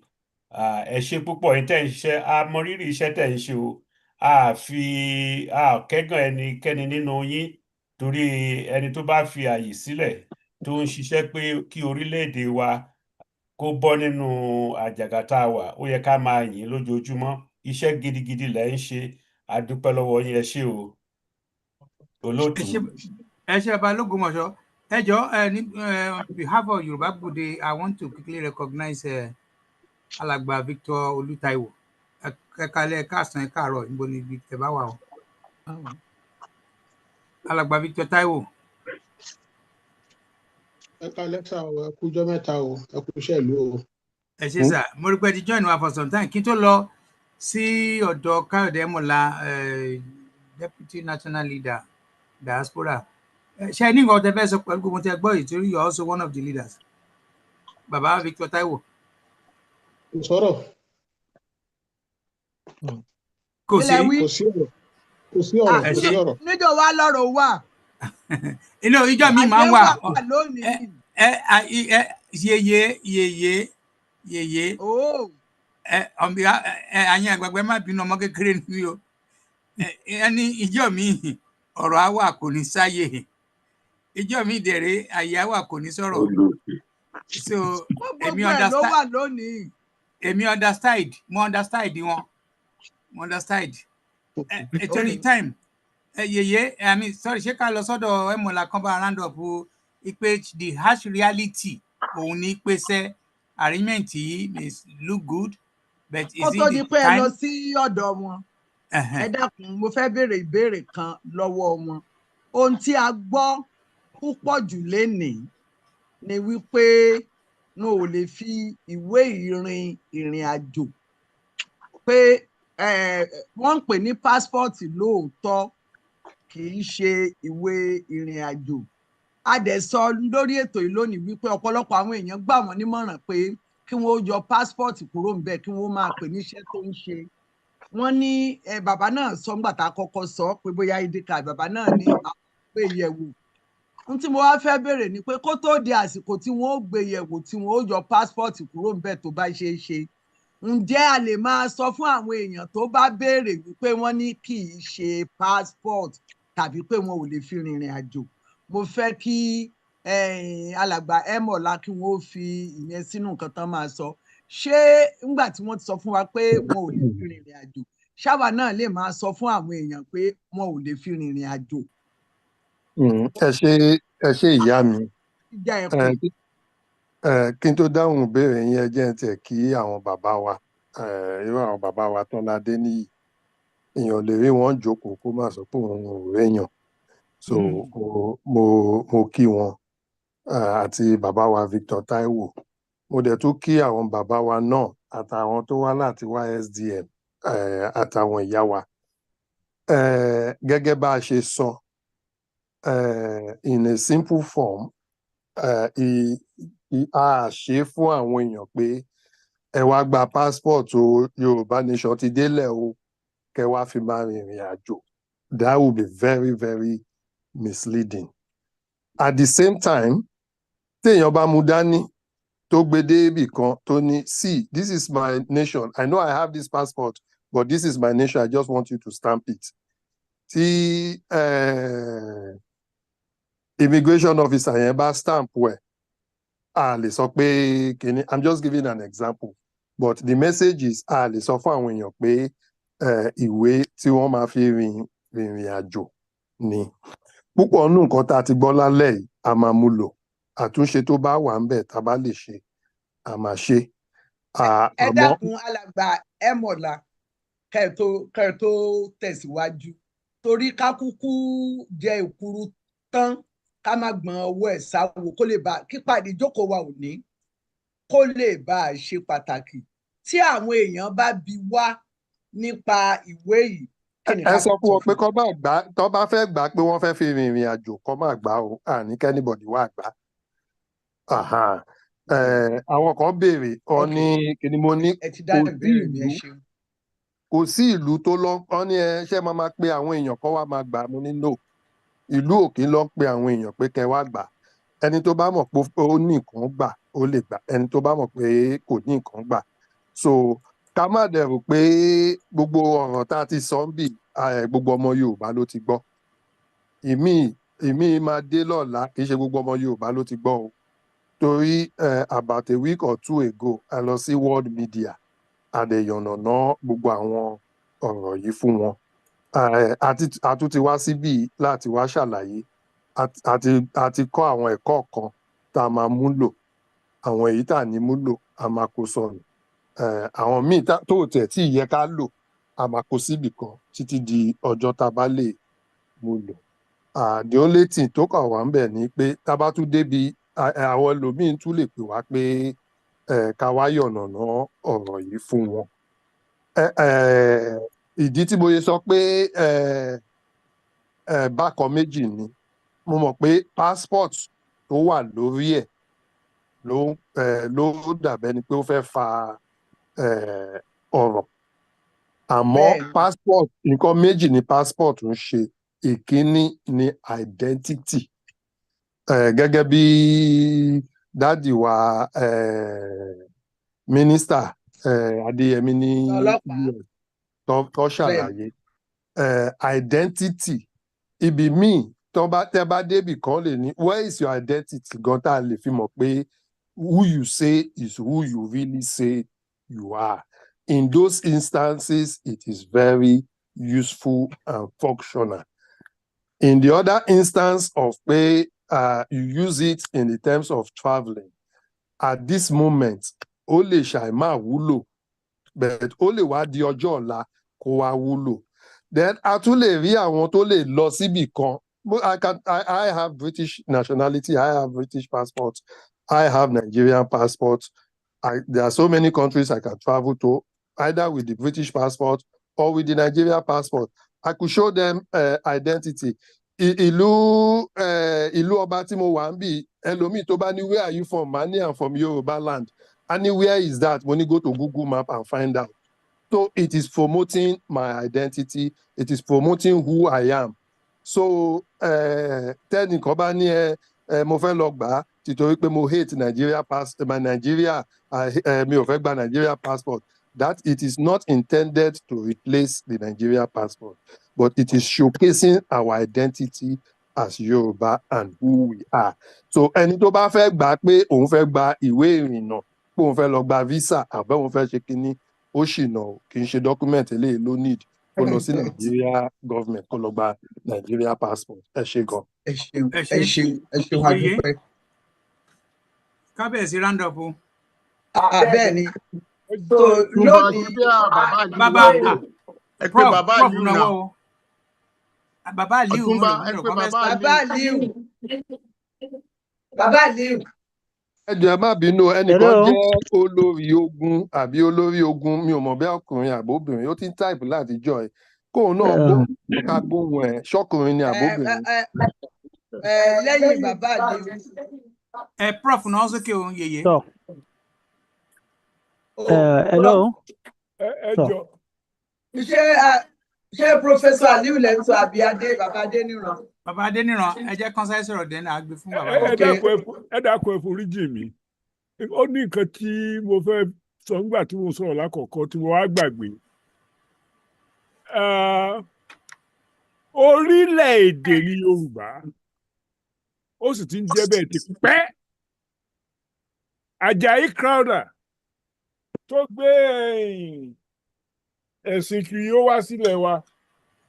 Òun ló kọ ohun ni wọ́n jọ tú Bíbélì àwọn òyìnbó sí èdè Yorùbá. Ìwé orin tí à ń lò ní ṣọ́ọ̀ṣì wa nígbà tí mo wà kékeré wọ́n ti ń lò ní sí o. Ìwé àdúrà àti orin mímọ́ ní èdè what? Yorùbá. Kíní kan kúrò fún orílẹ̀-èdè Yorùbá kò sẹ́ni tí ò ní. Kí ni ìtumọ̀ orílẹ̀-èdè lóde òyìnbó? From Latin word natio, abínibí land ní ẹ̀rọ. So nǹkan tí wọ́n ń pè ní nation lóyìnbó, èdè orílẹ̀-èdè ló jẹ́ lédè Yorùbá. a gbọ́dọ̀ sá fún yẹn. Now ọ̀tọ̀ ní kéèyàn kílẹ̀ ò jẹ́ orílẹ̀-èdè kí wọ́n tó create Israel àwọn Júù ti pera wọn ní nation. So if they are able to talk of the nation of Israel today, what were they doing before 1948? A gbọ́dọ̀ mọ̀ pé tá a bá ti ń ṣe ìtumọ̀ láti èdè kan sí èdè kejì, there is a danger of confusion. Ilẹ̀ Nàìjíríà ò kì í ṣe orílẹ̀-èdè. Èdè wo ni mú pọ̀ mbẹ̀? Orílẹ̀-èdè, you speak one language. So it's never that sanitary, I agree. So why don't we just say Yoruba land, Yoruba nation is seeking autonomy? Why is seeking autonomy? Didn't it have? It did have it for millennia before it was colonized and abused and cheated. And what it's looking for is to get back to where it is able to make decisions as a nation. Because if you don't really have clarity about what you are discussing, you might not be able to convince anybody else about the rightness of it. Orílẹ̀-èdè ni Yorùbá. Ẹ ṣé gan daddy. Mo ṣe sọ pé we are a nation, but we don't have our sovereignty. So yeah, I'm just okay. So I'm echoing you, but I'm in echoing you. I'm trying to also reach with a bigger voice all other people, because I can shout. Because all other people who might not have gotten you today or might not have gotten me in the past, we must be clear about who we are and what we want. That way, people will know whether to follow or to hang behind. The same thing now goes with this word passport. It's true that I studied Latin. I studied French. I read Spanish. And I think I speak some English. But I certainly speak Yoruba better than any of these things. So if you are going to be talking about passport, all of my life, passport has had only one meaning. Ìwé tí ìjọba tó rọrùn àpé àbí tó wà. Ìwé tó fún ọ tí láti fi rìnrìn. Láti pé àwọn in Nigeria during colonial times, it was issued to Nigerians by the British Crown before 1960. Àwọn aláṣẹ ilẹ̀ Yorùbá, òyìnbó ni wọ́n, passport tá à ń gbà lẹ́kọ̀ọ́ gbà yẹn before 1960 was endorsed by the British Crown. Wọ́n gbàgbé yẹn. So when you call something a passport, it's a government issue. If you are looking for identity, I had a number of identities. I had an identity card as a student at University of Ibadan. I had an identity card as an officer of West African Examinations Council. Identity card to use where it is needed. But a passport, whereas it can serve as an identity card, is also an authorizing document to travel. So you cannot say because also our purposes meji, you can come back. Because the authority the other part, it can get you in trouble. That's what people are afraid of. The people who called me and asked me what to, and that's why I'm trying to explain my understanding to other people. And there are people who understand better than I do, and I welcome contradiction because it will never embarrass me. But the point of the matter is that I bought up the county one more become Tiawa, ibi tá ń lọ, bá ṣe débẹ̀, ntó yé wa, ntí ò yé wa. Ẹ ṣeun. Ẹ ṣeun bàbá, ẹ kú làákàyè. Ẹ ṣé bàbá. I'll still come back to you, Alàgbà Emola. Alhaji Abbas, ẹ káàbọ̀, ẹ kújọ́ mẹ́ta. 2 minutes. Ọmọ Ìbàdàn Abbas. Ẹ ti gbàgbé bàbá Aliu. Máa pẹ̀ bàbá Aliu, ẹ má wọrí. Alhaji Abbas, 2 minutes. Bàbá Aliu, mo ṣe tún ṣàpadà síbí ni mo ti Okay, bàbá Aliu. Okay, tó. Àkọ́kọ́ mo kí gbogbo ẹ̀yin bàbá wa àti ẹ̀yin yẹn wa lórí ìkàlẹ̀. Mo sì kí àwọn bàbá wa náà, Professor Banji Akíntóyè àti Mr. Káyọ̀dé Ẹ̀mọ́lá àtàwọn yòókù náà. Ẹnu tẹ́mi kàn fẹ́ rí ni pé ní ó dáa bí wọ́n ṣe wá síbí lónìí bí wọ́n ṣe pè wọ́n. torí pé kí ni tẹ́ bá wo orí social media oríṣiríṣi nǹkan ni àwọn èèyàn ń sọ èmi sì rí i pé eléyìí fún wọn ní opportunity torí pé àwọn ọ̀rọ̀ tán ti sọ nísìn ó ti clear pé kì í ṣe pé bóyá ó wà fún gbogbo èèyàn kì í ṣe tó ṣe fi ṣe ta lè consider pé bóyá ìwé ìrìnnà rárá wọ́n ti clear rẹ̀ sọ́dọ̀ gbogbo àwọn tó bá tún wá ń gbọ́ Yorùbá Gbòde later wọ́n máa rí i pé wọ́n ti clear ibẹ̀ yẹn torí ní social media àwọn míì sọ pé wọ́n ti bẹ̀rẹ̀ business ni èmi kàn wò pé opportunity ni Yorùbá Gbòde gbé kalẹ̀ fún wọn yìí láti wá ṣe àlàyé pé ìdí táwọn fi gbé kinní kalẹ̀ o ipe it's just like lọ́dọ̀ tí tèmi kàn rí pé bí wọ́n try láti make a statement ipe tọ̀ a sì wà ń bẹ̀ o a sì kinní tá à ń ṣe yìí à ń ṣe é lọ but ẹnu tèmi kàn rí tí mo kàn fẹ́ mú wá ní suggestion ni pé even though bó jẹ́ pé ní àwọn tó fẹ́ lò ẹ̀yìn àwọn ara wọn náà ni wọ́n lè máa rí lò but èmi ò bá suggest pé that word passport tó gẹ́gẹ́ bó ń ṣe ń sọ èmi ò bá kàn suggestion ni o personal opinion pé àbá sọ pé ní Yorùbá Global Indigenous Diplomatic ID Yorùbá Global Indigenous Diplomatic ID because ẹ bá lọ wo section 40 of the Nigerian Constitution ó sọ báyìí pé ní every person and group has the right to assemble freely and associate with other persons for the protection of their interests. Eléyìí meaning pé ní Yorùbá can lawfully form cultural, indigenous or advocacy groups and issue identification for internal use. So irú ìyẹn nísìn àwọn èèyàn ò ní lè sọ pé bí tó bá rí yẹn lọ́wọ́ yẹn bí àwọn lè mú wọn even under international law United Nations Declaration on the Right of Indigenous People Article 3, 5, 18 and 33 where indigenous people have the right to self-determination, autonomy, cultural expression and institution of their own. Even ILO Convention of 169 Indigenous and Tribal Peoples encourages recognition of indigenous governance system, identity and representation. Ntí mo try láti sọ ni pé ní tó wáyé pé bí a lò ń lò pé bóyá Yorùbá Global Indigenous Diplomatic ID ìrò pé ọlọ́pàá kan tó máa rí yẹn lọ́wọ́ yẹn wọ́n á sọ pé ẹ̀wọ̀n dín rárá kò sí tó jọ bẹ̀ẹ̀ ní Nàìjíríà tí ẹ̀ bá múrù yẹn dání ẹ̀wọ̀n ni o ẹ̀wọ̀n gidi sámsám pàwọn náà Ọlọ́run sì ṣe wọ́n ti clear rẹ̀ so that irú ẹni tó bá gbé yẹn sọ́kàn tó fẹ́ máa parọ́ fún mọ́ wọn pé wọ́n ń ṣe bísínẹ́sì àbí wọ́n fẹ́ máa ta kíníkan brother wa Káyọ̀dé Mọ̀lá wọ́n ti sọ clearly wọ́n ní kò ṣeé gbé kìí ṣe tí ẹ̀ lè wọ́n fi travel o so that wọ́n ti clear rẹ̀ ẹnìkan Ọlọ́run mọ́ bà wá lórúkọ jẹ́ ìgbìyànjú làwọn náà gbìyànjú. ká lè fi hàn ọlọ́pàá tán bá béèrè pé ṣá ní ID. no iná láti sọ pé ní irú yẹn nísìnyí àwọn náà ti sọ ọ̀rọ̀ wọn ti clear ipe kìí ṣe ń tà lè gbé travel pé bí a fẹ́ fi rìnrìn ṣé nísìnyí fọ̀rọ̀ lápèjúwe nísìnyí ọlọ́pàá wa rí mi pẹ̀lú ẹ̀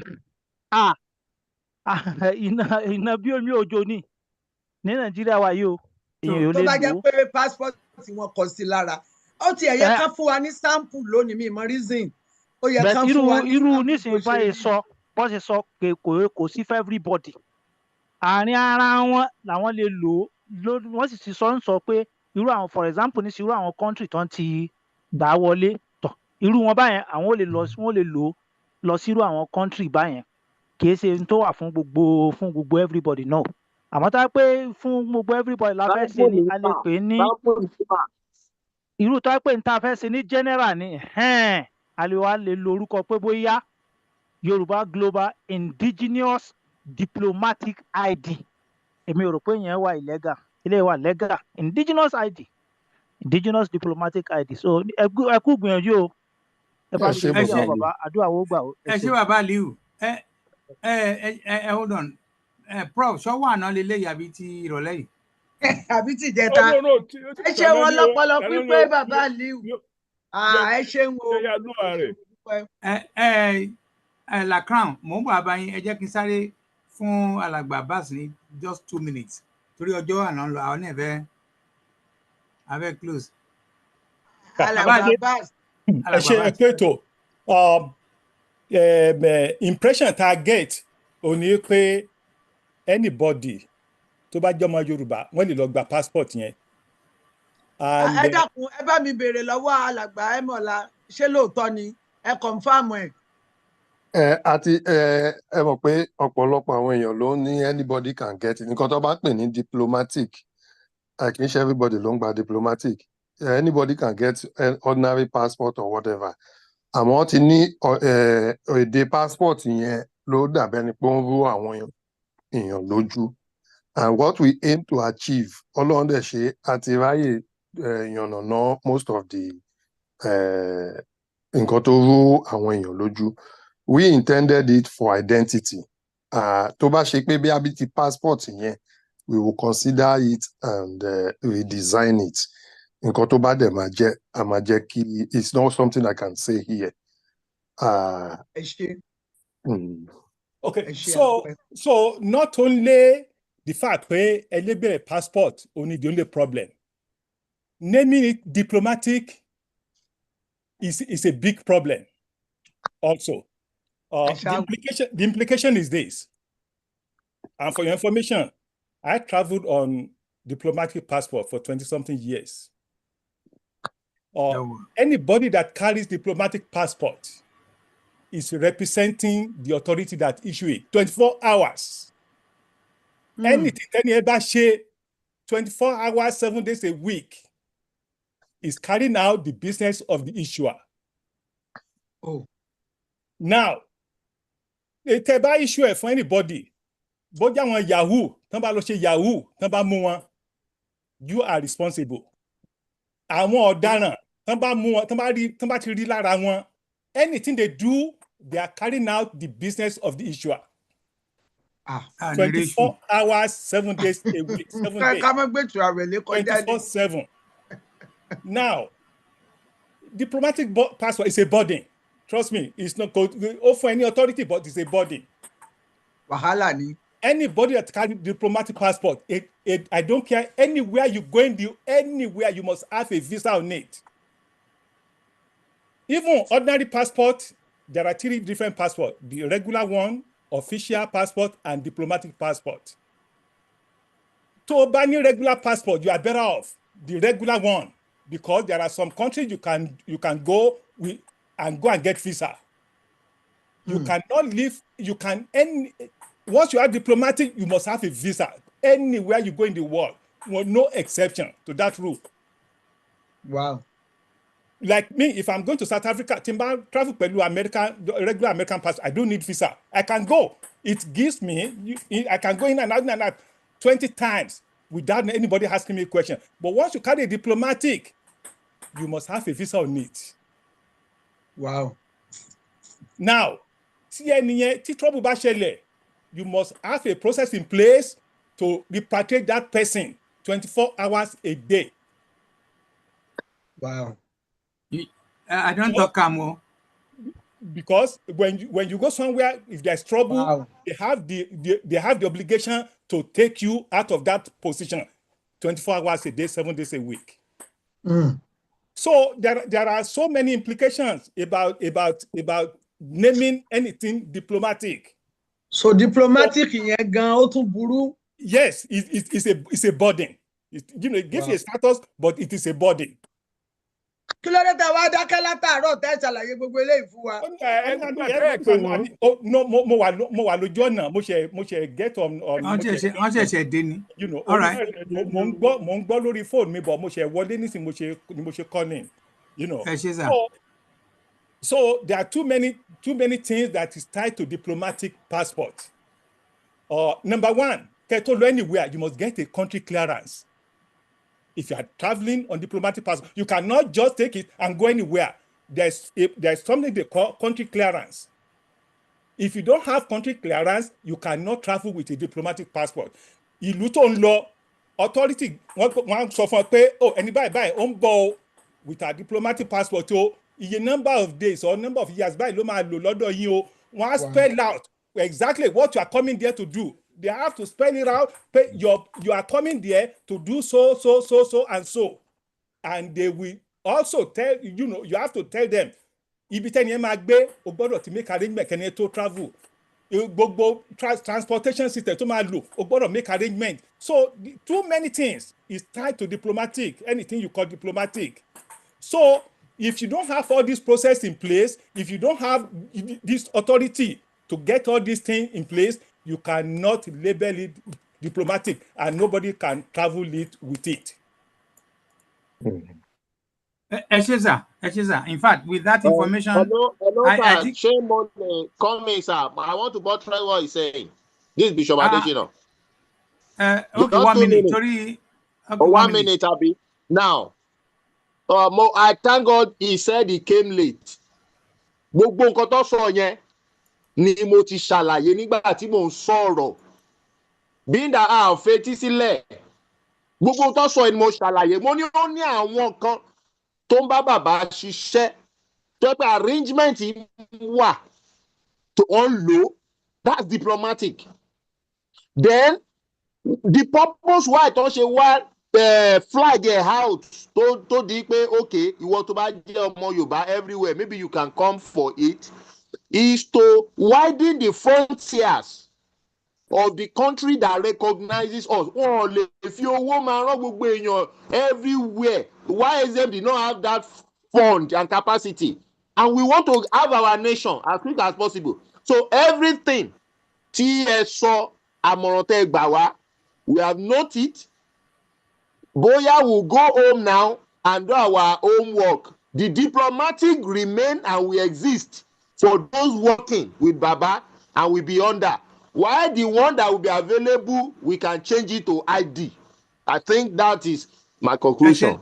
It's just like if I put a little bit of legal thinking into what you just said now. It's not criticism in any form or shape. This is a limited opportunity for some limited officials. We should not announce it to everybody. Wow. That's just my observation. Yeah, torí pé ẹ dákun o, mo fọwọ́ àti ọmọ dín yín lẹ́nu o. Èmi ò rò pé iṣẹ́ rí ẹjọ́ nítorí Ọlọ́run. Inú mi dùn pé alàgbà Káyọ̀dé Ẹmọ̀lá wọn ṣì wà bí Bishop Adesina ṣì wà bí báyìí. Ṣé rí in as much as ẹ bá rọra ń dọ́gbọ́n wò wípé àbí Yorùbá gbé wa sáyé àbí nǹkan kan bẹ́ẹ̀ yẹn, mo fẹ́ kẹ́ ẹ máa rí bí grace torí ó lè jẹ́ blessing in disguise. Torí pé gbogbo nǹkan tí mo gbọ́ lẹ́nu alàgbà Alhaji Abbas èmi ò mọ̀ tẹ́lẹ̀.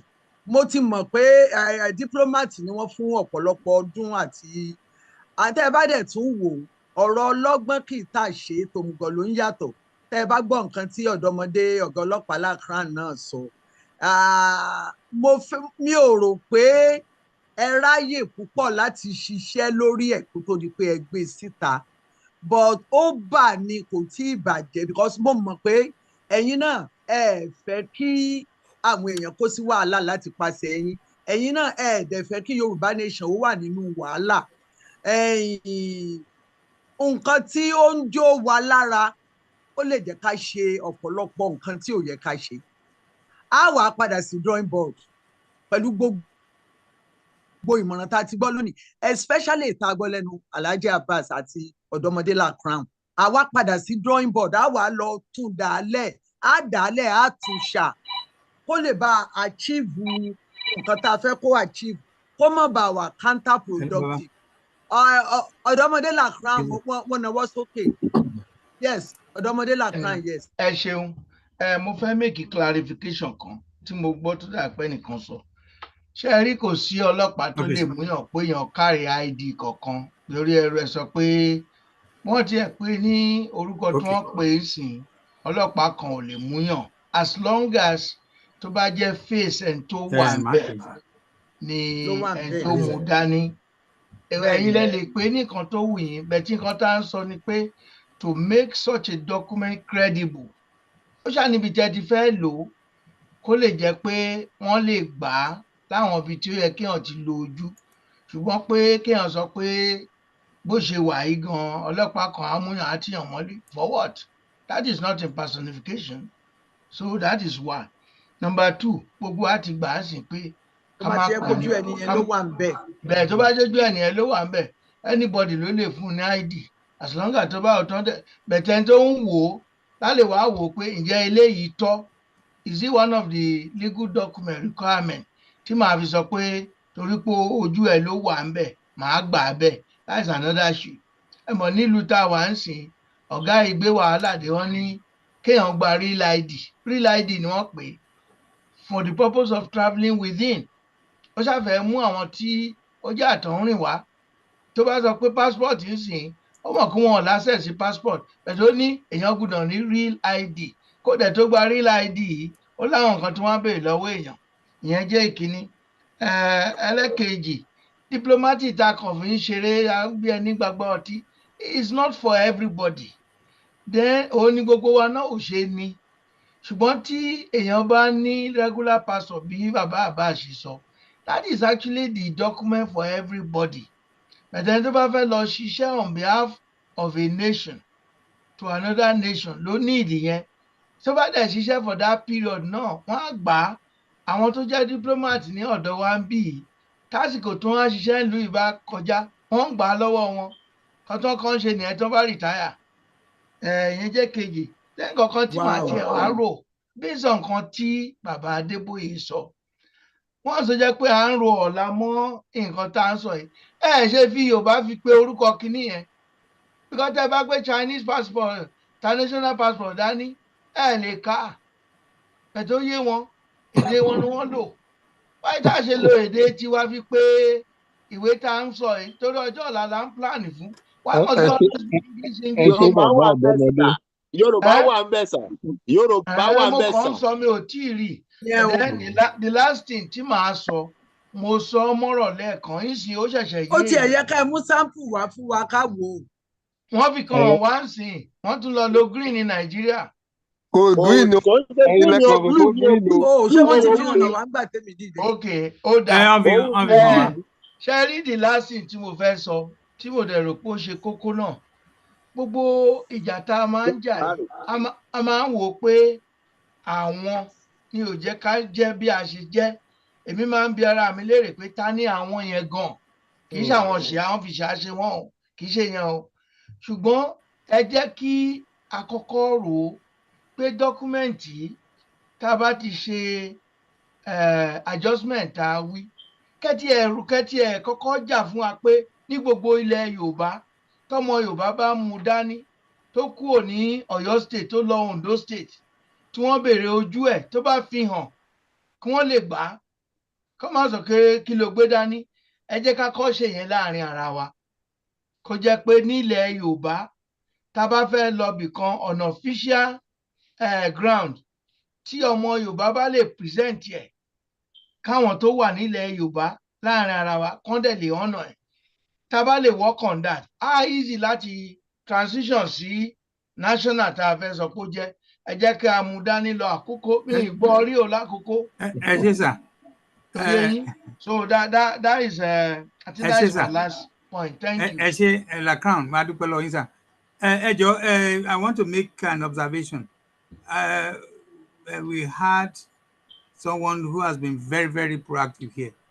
Olórí Ogun àbí Olórí, she has been very, I mean, I don't know whether it's she or ẹjọ́ mi mọ̀ bóyá fẹ́ physically want to say something. Olórí Ogun bóyá ibi tẹ́ bá wà bóyá kẹ́nà sókè kẹ́ bá a sọ̀rọ̀. You've been contributing. Tó bá necessary kan sọ̀rọ̀. Tó bá necessary yẹn tó bá fẹ́. Again at the end of the day ẹlòmíì lè necessary kan sọ̀rọ̀. Well, again tó bá fẹ́ sọ̀rọ̀. Right of everything. It's just like what I said to everybody. Ọkùnrin ni olórí ogun, ọkùnrin ni olórí ogun, ọkùnrin. Okay, tó bá fẹ́ sọ̀rọ̀. Olórí Ogun ó lè jẹ́ olórí Ogun ó lè jẹ́ olórí. Èrò ọkùnrin ni mo mọ ẹnìyẹn. Mo mọ̀ wọ́n. Ẹni sọ̀rọ̀ olórí Ogun wà olórí Ogun olórí Ogun. Ṣẹ́rí ẹ jẹ́ ká ẹ má jà. Olórí Ogun Ìjàyè. Bẹ́ẹ̀ ni. Ẹjọ́ tẹ́ bá fẹ́ sọ̀rọ̀. Ẹ má fojo pòjó mi. Orúkọ ẹnìyẹn ni olórí Ogun ni àbí olórí Ogun. Olórí Ogun Ìjàyè. Ọlá lórúkọ, èmi lórúkọ, èèyàn ṣe máa wá tó olórí Ogun. Ó lè lo táìtù lẹ̀ alàgbà ẹ̀mọ̀lá ẹ̀fìyẹ́lẹ̀. ó lè lo title olórí ogun olórí Title ìlú ogun. wo nìyẹn? ẹ Ẹ jẹ́ pé ká mọ̀ ọ́. ìyáàfin Mojírọ́lá Ifálòkun. Àwọn olórí. Ìyáàfin ẹ̀yin ló kàn. Mojírọ́lá ẹ dákun ṣé Ifálòkun ni àbí Ifálòkun. ìsí ọ̀nà bíi mẹ́jọ lè fi Ifálòkun yẹn ṣe. ẹ jọ mọ́mì sẹ́yìn ìyáàfin. Bí a kọ́ mute ara wọn. Mute ara yín mà. Tó bá wọn mute ara irú wọn. yẹn sìn a lè doubt ti ìyáàfin ìsọ̀rọ̀ it can only go to a woman. àfẹ́ ọkùnrin tó bá fẹ́ change sí obìnrin. Now anyway bóyá they don't take. I also want to quickly add. I also quickly want to add this as mo dúpẹ́ lọ gbogbo everybody. ẹ pé bá a ṣe gún. bá a ṣe gún bá ní tọ́ ẹni sùúrù I can mo pẹ̀lú àwọn spokesman bá a ṣe gún tí bá a ṣe gún bá tí bàbá a ṣe gún bá fẹ́ sọ̀rọ̀ kò lè tó yẹn a ti ní kẹ́ fún àwọn ní 1 minute so ẹ fi yèyé àbíkẹ́ náà sọ̀rọ̀ tá a fẹ́ sọ̀rọ̀ àti kẹ́ fún àwọn 1 minute. bá a ṣe gún gbọ́dọ̀ mọ́ sọ̀rọ̀ wọn lè wá bí kán má sọ̀rọ̀. bá a ṣe gún àwọn ọ̀jẹ̀ àgbà kí wọ́n má sọ̀rọ̀. kò tí bá a ṣe gún bá sọ̀rọ̀ kò ní rí yẹn jẹ. ní fún bá a ṣe gún ní pásítọ̀. tó wà pẹ̀ náà nìyẹn Ìjẹ̀ṣà yàtọ̀ sáwọn àwòrán dáńdáńká. bá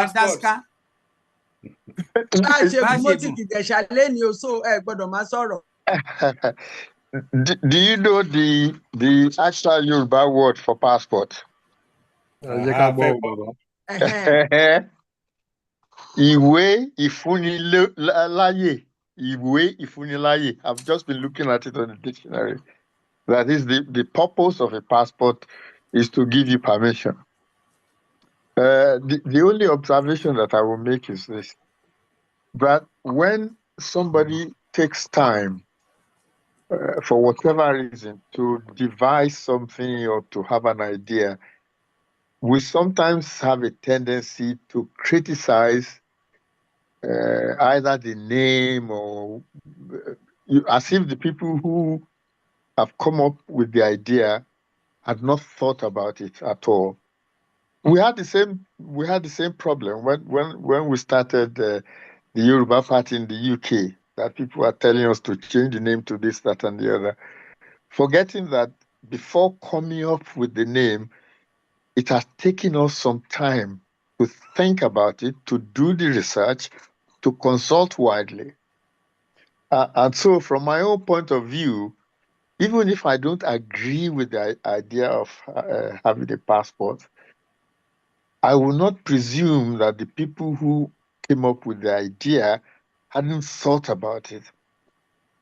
And for me, I'm more interested in listening to what they have to say than, with due respect, what others are trying to say. Because at the end of the day, it has taken them quite some time to come up with the idea, and I'm only privy to it today. And I can't really seriously think of what to criticize them with. The other thing I will say is this: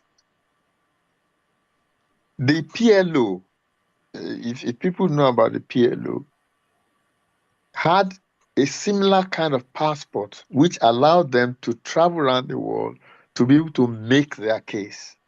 Now, I'm not saying that I support the idea of a Yoruba passport. That's not relevant. What I'm saying is that something like this has been done before, particularly in the case of the Palestinians, who they didn't have a country, and yet they had their own passport with which they traveled all over the place. So I wouldn't dismiss what has been done out of hand.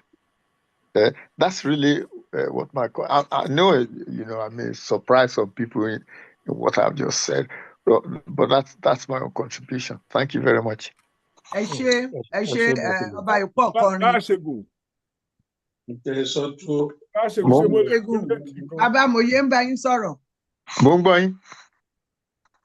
In 1967, when the Arab-Israeli conflict started,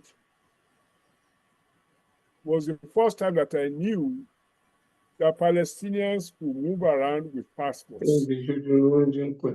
And they did. But let us remember that they had passports when they were part of Jordan. In other words, before the war broke out, Jordan was able to issue a passport to any Palestinians on the West Bank. Meanwhile, in Egypt, Gamal Abdel Nasser, the president, had a number of Palestinians living in the Sinai Peninsula. What government in Africa or anywhere in the world is able to issue a passport to Yoruba in Nigeria? If we don't have one, the situation is not exactly parallel. I think I just wanted to remind you of that, you know, many countries are supporting people who want self-determination, and they issue them passports as a way to get out and speak to the world, even though they are not indigenous to the country that issued them the passport. Yes. Except that we don't know. That's the point I'm trying to make, is that we don't know what is going on behind closed doors. Well, they should show us. They should show us a passport that they have designed and who gave it to them. That's fair enough. But the point that I'm trying to make is still valid. That your point is valid. Is the context. Those of us, or those among us, I'm not necessarily one of them, who are challenging the passport issue, are using the wisdom they've accumulated over the years about how passports are derived, what they stand for, and what have you. Yes. And they don't want anybody to go and carry a document as if it can be used for travel and get locked up in prison for weeks or months. Àwọn tí wọ́n ti mọ́lé lórí ọ̀rọ̀ onítìrí wọn ò tí ì jáde. Àwọn ẹbí wọn ń jìyà rẹ̀ dì sìn. Mọ́mì, ọ̀rọ̀ onítìrí yàtọ̀. Ọ̀rọ̀ onítìrí ìyẹn yàtọ̀ sí eléyìí. Ẹgbàáfà àtẹgbàáfà wọ́n súnmọ́ra wọn. Àwọn yẹn á jáde lágbára Ọlọ́run. Even hello sir. Ló dé tẹ̀ ń fi gbogbo ara ṣe. Àwọn èèyàn wa gan, a ò mọ procedure tá a fi sílẹ̀ láti lè lo passport, even though we say don't use it in Nigeria and don't use it to travel. Just keep it. There are procedure that we are put in ground that òfin ó máa gbàwé òfin tó máa fún ẹ ní free pass. Even in Nigeria court will grant you those documents to use with it. You don't use diplomatic passport empty. Àánú nǹkan tèmi fẹ́ sọ fún yín, mo fẹ́ bèrè question kan, mo ò ní sọ̀rọ̀ mọ́ ká lè tètè ṣe kínní. Tí a bá gba Yorùbá nation lénìí mà, tá a bá gba Yorùbá nation lénìí, káàtẹ̀ ní US lẹ́wà mà, you have Nigerian passport. Yes. Ṣé Nigerian passport lẹ́ máa gbé bọ̀ lé mà? Ta ló máa gbà yín nílẹ̀ Yorùbá pẹ̀lú Nigerian passport? Ẹ jẹ́ ń ṣàlàyé fún yín. Mi ò mọ̀ ẹ dúró ọ̀gbẹ́ni. Mi ò mọ̀ gbà tẹ́ ẹ bẹ̀rẹ̀ ìpolongo Yorùbá nation. Ṣé rí èmi tẹ́ ń wò yìí ní láyé Nàdẹ́kò? Mo rò pé ọ̀gá mi ṣì wà ń bí bàbá Tọ́lá Adéníyì. Láyé Nàdẹ́kò, mo wà lára àwọn obìnrin 4 tá a máa ń rí láàrin 100 ọkùnrin. Ariwo nígbà tá a dẹ̀ tún ìgbà yẹn lèmi ti ń bẹ̀rẹ̀ pé Yorùbá nation. Mo ní kọlọ́dẹ ó dọ́dẹ ṣe, ìwà wa, ìṣe wa, àṣà wa kò jọ. Ẹ lọ wá ìwò Ògbèjà, I can send it to you. Ìgbà tí mo kọ́kọ́ gbé dé Nàìjíríà tí mo ní kán bá mi tẹ̀, wọn ò lè tẹ̀ jáde, wọ́n ní kán má wàá mú àwọn. Èèwọ̀ Ògbèjà, go and find out. So ká tó ṣòṣà, kí ẹ̀yin ó tó ṣe òṣà, lèmi kékeré obìnrin ni mo ti ń ṣe òṣà. So kì í ṣe pé èmi lẹ́sẹ̀kẹ̀ wá máa béèrè pé ojúlówó ọmọ Yorùbá ni mí, tàṣà, tèdè, tiwà, tí gbogbo nǹkan àti nínú ìgbàgbọ́ ẹ̀. Ṣùgbọ́n ó lè jẹ́ pé bẹ́yìn ṣe ń ṣe tiyín, ó lè yàtọ̀ sí tèmi. Mo ń polongo Yorùbá di ọ̀la, ṣùgbọ́n iṣẹ́ tèmi ń ṣe gan, ó lè ṣe pàtàkì ju ti ẹlòmíì lọ. Kí ló tún kù? Ẹ ṣe yèyé, ó tán bó ṣe jẹ́ gan lẹ́dí sọ yẹn. Ẹ jẹ́ ká kí gbogbo àwọn ará ilé. Ẹ jẹ́ àfi òpin sí kíní. Mo promise Kayode. Otuba, can I just ask everybody a question?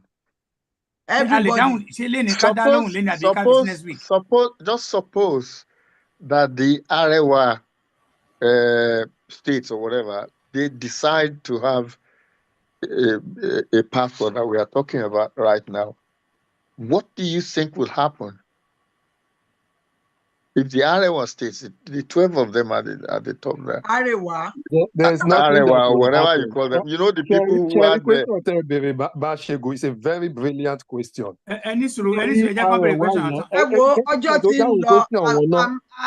We are going to end this program.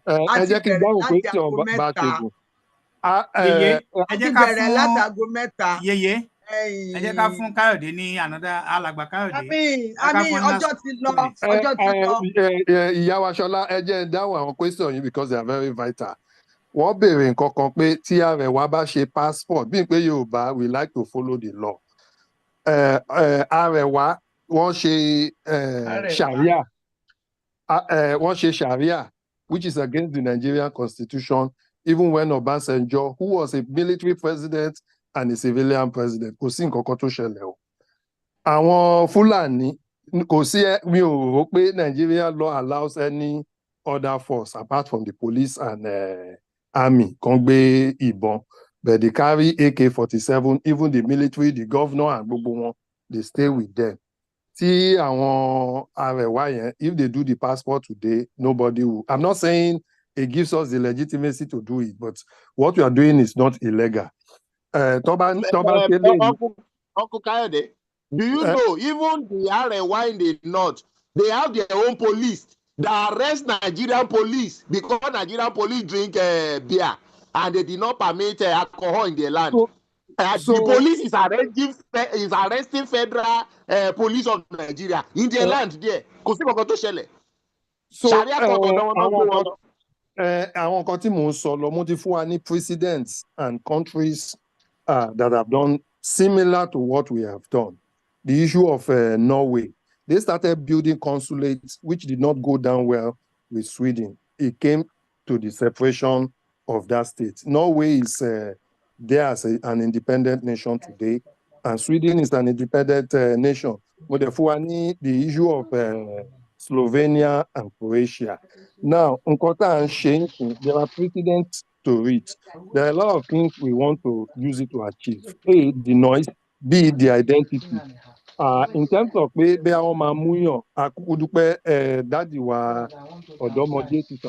no police can arrest you because you have an identity. We are not saying go and flash it to the police and say I have an identity. A prophet is not recognized in his own home.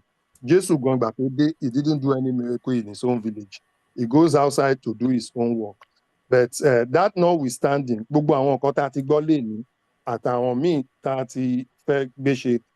rejig it and we will put it into good use. Daddy Abbas, he made mention of a very significant contribution that the burden of diplomacy is even greater than what you say you are having an ordinary passport. And even UNPO registered, they advise that you can have your national passport. So most of those things, we would review it and we will use,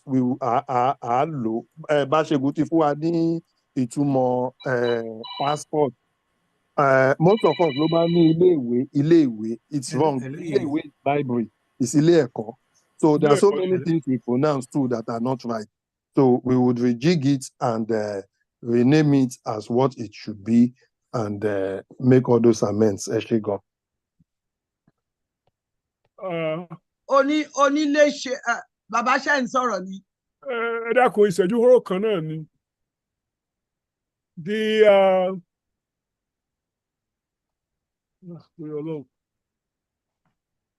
A lè fi wàhálà ìwọ Ọlọ́run. Abidi ò ṣe wé Kúránì. The Sahel, which is almost right away from the coast of North Africa, all the way to almost northern Nigeria, horizontally, those people were part of the Arab invasion of Europe and domination of Europe for 700 years. It is the darker ones among them that came back to Africa after Spain and Iberia in general liberated itself. And they are the ones looking for a place to stay. So they poured out into North Africa, which is mostly desert. But by being nomadic, they did not choose to have they couldn't have a real home. Nobody conquer one day. I think we must remember that our passport ò ṣẹlẹ̀ fún Fúlàní tó bọ̀ láti Mali lọ sí Nàìjíríà. Wọ́n mọra wọn sí yàtọ̀. Nírú èèyàn bẹ́ẹ̀, nírú situation bẹ́ẹ̀ yẹn ní Southern Nigeria. Kó bá ti kọjá Ọ̀wọ̀, ó ti kúrò l'Ákòkó, ó ti d'Oǹdó. Tó bá ti kọjá Iléṣà, ó ti kúrò. See, we know each other so well because of accent. Whereas in the northern part of West Africa, same religion, which is more bonding than almost anything else, and the Hausa as a trade language, uniformize everybody, and the determination of Europe, especially Britain, to hand over governance of Africa to people who are not indigenous.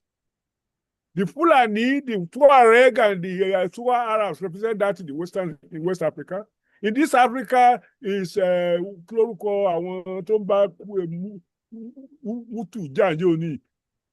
we have Angola. Angola. Rwanda. Our northern portion of Tutsi. Once you leave Ethiopia and Somalia, you start. I mean, these people. Okay, let me be frank. Anybody who has close to the features of Middle East and Europe, only one man hand over, even though they are the minority, they are protected because they don't protect Yoruba, in Western Nigeria. So gbogbo nǹkan tí wọ́n gbélé wọn lọ́wọ́ tí ò jẹ́ kí wọ́n need anything. Àwa ò ní lọ́wọ́, eléèkú ló sì lọ́bẹ̀. So in making comparisons, let's Má bínú bàbá. Those things our parents accepted. We need ẹjọ́ nítorí Ọlọ́run. Alàgbà Káyọ̀dé kò sígbà tẹ́ ní wá sí meeting next week. Every Sunday la máa operate. I want to invite. Sorry. Hello. Ẹ dákun. And then you say, okay, so if you say, I hope you believe I'm wrong. I don't believe you are wrong. You are very right, but it is perception. Let's come back and lovingly agree to disagree. And okay. All right. One another. I'm open. That's I'm very open, and I hope you are too. Okay. Okay. Ẹ ṣeun o. Oníyàn ṣe o. Ọlọ́bẹ̀ ṣe. Ẹ̀yin tí ẹ̀ ń jẹ́ látàárọ̀ ẹ kú àìbínú. Tí a bá ní ká máa bá kinní lọ, mo rò pé á di àárọ̀ ọ̀la lórí ẹ̀. Kò sì sí ọ̀pọ̀lọpọ̀ nǹkan tá à ń sọ àtúnwí asán ni bí ọ̀rọ̀ onígbàgbọ́. A ti sọ ọ̀pọ̀lọpọ̀ nǹkan tí a fẹ́ ṣe àti tí a fẹ́ gbọ́ àti tí a fẹ́ ṣe. Mo dúpẹ́ lọ gbogbo àwọn èèyàn tí wọ́n ti dá sí lónìí. Ní pàtàkì jùlọ àwọn tí wọ́n ṣe amúgbálẹ́gbẹ̀ẹ́ fún bàbá alàgbà Ẹmọ̀lá. Ẹ pè mí o. Ọ̀pọ̀lọpọ̀ àwọn ìbéèrè bẹ́ẹ̀ ni ọ̀pọ̀lọpọ̀ àwọn ìbéèrè táwọn èèyàn fi ránṣẹ́ tó jẹ́ pé láàrin ara wa ẹ dákun ẹ pè mí. Tó fi nọ́mbà mi sórí ọpọ́n. Mo dúpẹ́ púpọ̀ lọ́wọ́ yín. Ẹ kú sùúrù, ẹ kú iṣẹ́, ẹ kú fọmọnìyàn ṣe. Ojú òní wá ti àní tẹ́. Bishop, mo dúpẹ́ lọ́wọ́ yín o. Ẹ jọ mí lójú, ẹ kú sùúrù, ẹ kú ọmọlúàbí. Ìfẹ́ Yorùbá ló tó eléyìí, kò sí ní tá a lè fi wé. Mo dúpẹ́ lọ́wọ́ ẹ bá mi kí bàbá wa, mo dúpẹ́ lọ́wọ́ wọn. Èmi náà mọ̀ pé mi ò ń fẹ́ kí wọ́n pẹ́ lórí ètò ìpúpọ̀. Tá a bá sì ń fa ètò Yorùbá Gbòde lọ, a lè bá dáago 10. A ti ṣe wákàtí 8 rí, àbí bàbá Adébóyè kí ni fi ṣe èèyàn. ebi pa ṣẹ́gẹ̀ sí láńjọ́ yẹn. Ẹjọ́ máa jẹ́ kí pípa àwọn bàbá wa o. Wọ́n lè lọ bébí ṣe ń pawó tó. Adúpẹ́ àwọn afẹ́kẹ́ mọ̀ jìnnà sí wa lórí Yorùbá Gbòde o. Ẹ dákun. Àní jìnnà sí yín. Tẹ́ bá dẹ̀ ní nǹkan tó rú yín lójú, ẹ pè wá àjọ náà. Ká fọwọ́ wẹwọ́ lọ́wọ́. Tí Yorùbá Gbòde wà fún nìyẹn, àìbínú ara wa ìbára wa jà. Bẹ́ẹ̀ni o, bẹ́ẹ̀ni. Mo dúpẹ́ púpọ̀ lọ́wọ́ yìí. Àwọn kan mọ̀ Ìbàdàn, but it's their right. Yes, bẹ́ẹ̀ni torí pé Ìbàdàn ni colonizer gbọ̀ngàn. So mo dúpẹ́ lọ gbogbo yín pátápátá látòkè délẹ̀. Ẹ dákun, ilé yín ni Yorùbá Gbòde, ẹ mọ́ kànlẹ̀kùn kẹ́ tó wọlé, ọ̀kan náà ni gbogbo wa. Lọ́jọ́ mẹ́jọ a sọ̀rọ̀ lórí ọmọlúàbí tí ó ti di ethos fún Yorùbá, ọmọlúàbí ethos. Kí ni ìtumọ̀ ẹ̀? Níbo ni Yorùbá ti bá dé orí ọ̀rọ̀ ọmọlúàbí? Ó ní a sọ ní ọjọ́ mẹ́jọ kí ẹlẹ́mìí ò mọ̀ gbà á. Dr. Olúbíyì Oyèfúlẹ̀ àwọn ni wọ́n máa dá wa lọ́rọ̀. Bákan náà ni a tún máa sọ̀rọ̀ nípa ikú Àwùjalẹ̀. Kí ni awuyewuye tó ṣẹlẹ̀? Kí ni àwọn èèyàn ń sọ? Gbogbo ìyẹn náà ni ẹ mọ̀ gbọ́. Ẹ jẹ́ kí n tún sọ fún wa ilé ẹ̀kọ́ Yorùbá Gbòde níbi tá a ti ń kọ́ ọmọ bá a ti sọ Yorùbá. Tó bá ti kọjá lórí ọmọ yín tọmọ yín ò sọ Yorùbá, ṣé ẹ tún wá máa wòran ọmọ yín náà ò tún ní sọ Yorùbá? Tọmọ yín ò bá ti sọ, tọmọ ọmọ ò bá ti sọ, kí àlà ń pera wá Yorùbá sí? Ẹ dákun, ẹ wá fi orúkọ àwọn ọmọ yín sílẹ̀ ní ilé ẹ̀kọ́ Yorùbá. Àwọn ọmọ yìí ni wọ́n kọ́ àwọn dádì àti mọ́mí wọn tí mo sọ Yorùbá. Case close. Ẹ ṣeun. Ẹ pè mí lórí eléyìí kí gbogbo wọn jọ máa sọ Yorùbá. Yorùbá èdè tó dùn, èdè tí ó gbé wa débi tí à ń lọ ni. Ẹni tó fúnni lówó kò fẹ́ kí ebi ó pa ni. Ẹni tó fúnni nímọ̀ kò fẹ́ kí á rìn lókun àìnímọ̀. Ṣé bí ẹni tó fúnni lọ́mọ ni kò fẹ́ kí á jàjẹrun bí iṣu. Mo dúpẹ́ lọ́wọ́ yèyé mi o. Ẹ̀gbìnọlá Adékúnbi àtúnwá ẹ̀dú ló kọ́ mi láṣà mo jèrè àṣà. Ìrè ní mògùn ará àlágbẹ̀dẹ ọmọ aworin tún rírọ ibikíbi tó o bá wà. Ilé rẹ̀ o. Ṣeun ó di kọ̀. Ó di gbọ̀ngàn. Ọkọ̀ sọlẹ̀ Ọ̀túnba gbọ́n mi àtàtà tó ń délé gbogbo ìgbà. God bless you, kò ní rẹ̀ yín. Bishop Adésínà ojú òní yín tì. Alàgbà ẹ bá ń kí bàbá o. Bá a ṣe gùn àgbà kí Akínbóyè Ájí Abbas gbogbo yín pátá. Ẹ ṣe mọ́mì wa Ọlọ́run á wà pẹ̀lú Aláàjì Abbas from Ìbàdàn. Ètò Yorùbá Gbòde á máa gbèrò sí ire ní wá. Bàbá Ọ̀túnba ẹ sẹ́ndì bẹ́ẹ̀dẹ̀ kìíní yín sí mi. Bàbá Ọ̀túnba. Ó di gbọ̀ngàn. Èwo náà àwọn Ọ̀túnba o. Ọ̀túnba ṣẹ̀ṣẹ̀ pé 37 ni o. Èwo náà àwọn Ọ̀túnba. 37 ni. Ẹ̀yin ní sà. The last one. Ọ̀túnba HOO Ọ̀pàwórì. Bàbá ẹ ń bá wọn dá sí. Bàbá ní Mexico àbí Puerto Rico ni. Wọ́n náà fi ìjọba ní Puerto Rico. Dominican Republic. Dominican Republic. Ó ti di Puerto Rico báyìí. Onílé pọ̀ ni wọ́n. Ilé wọn pọ̀ bí nǹkan mi. Mo ti rìtáyà sí i. Lọ́ọ̀yà Hussein. Bá a bá dàgbà yóò gún jáde. Bàbá kiri bọ́tọ̀. Ọlọ́yẹ Hussein nìyẹn o. Ẹ ṣe mo ti rìtáyà. Ẹ ṣe gbogbo ilé o, ó dàárọ̀ o.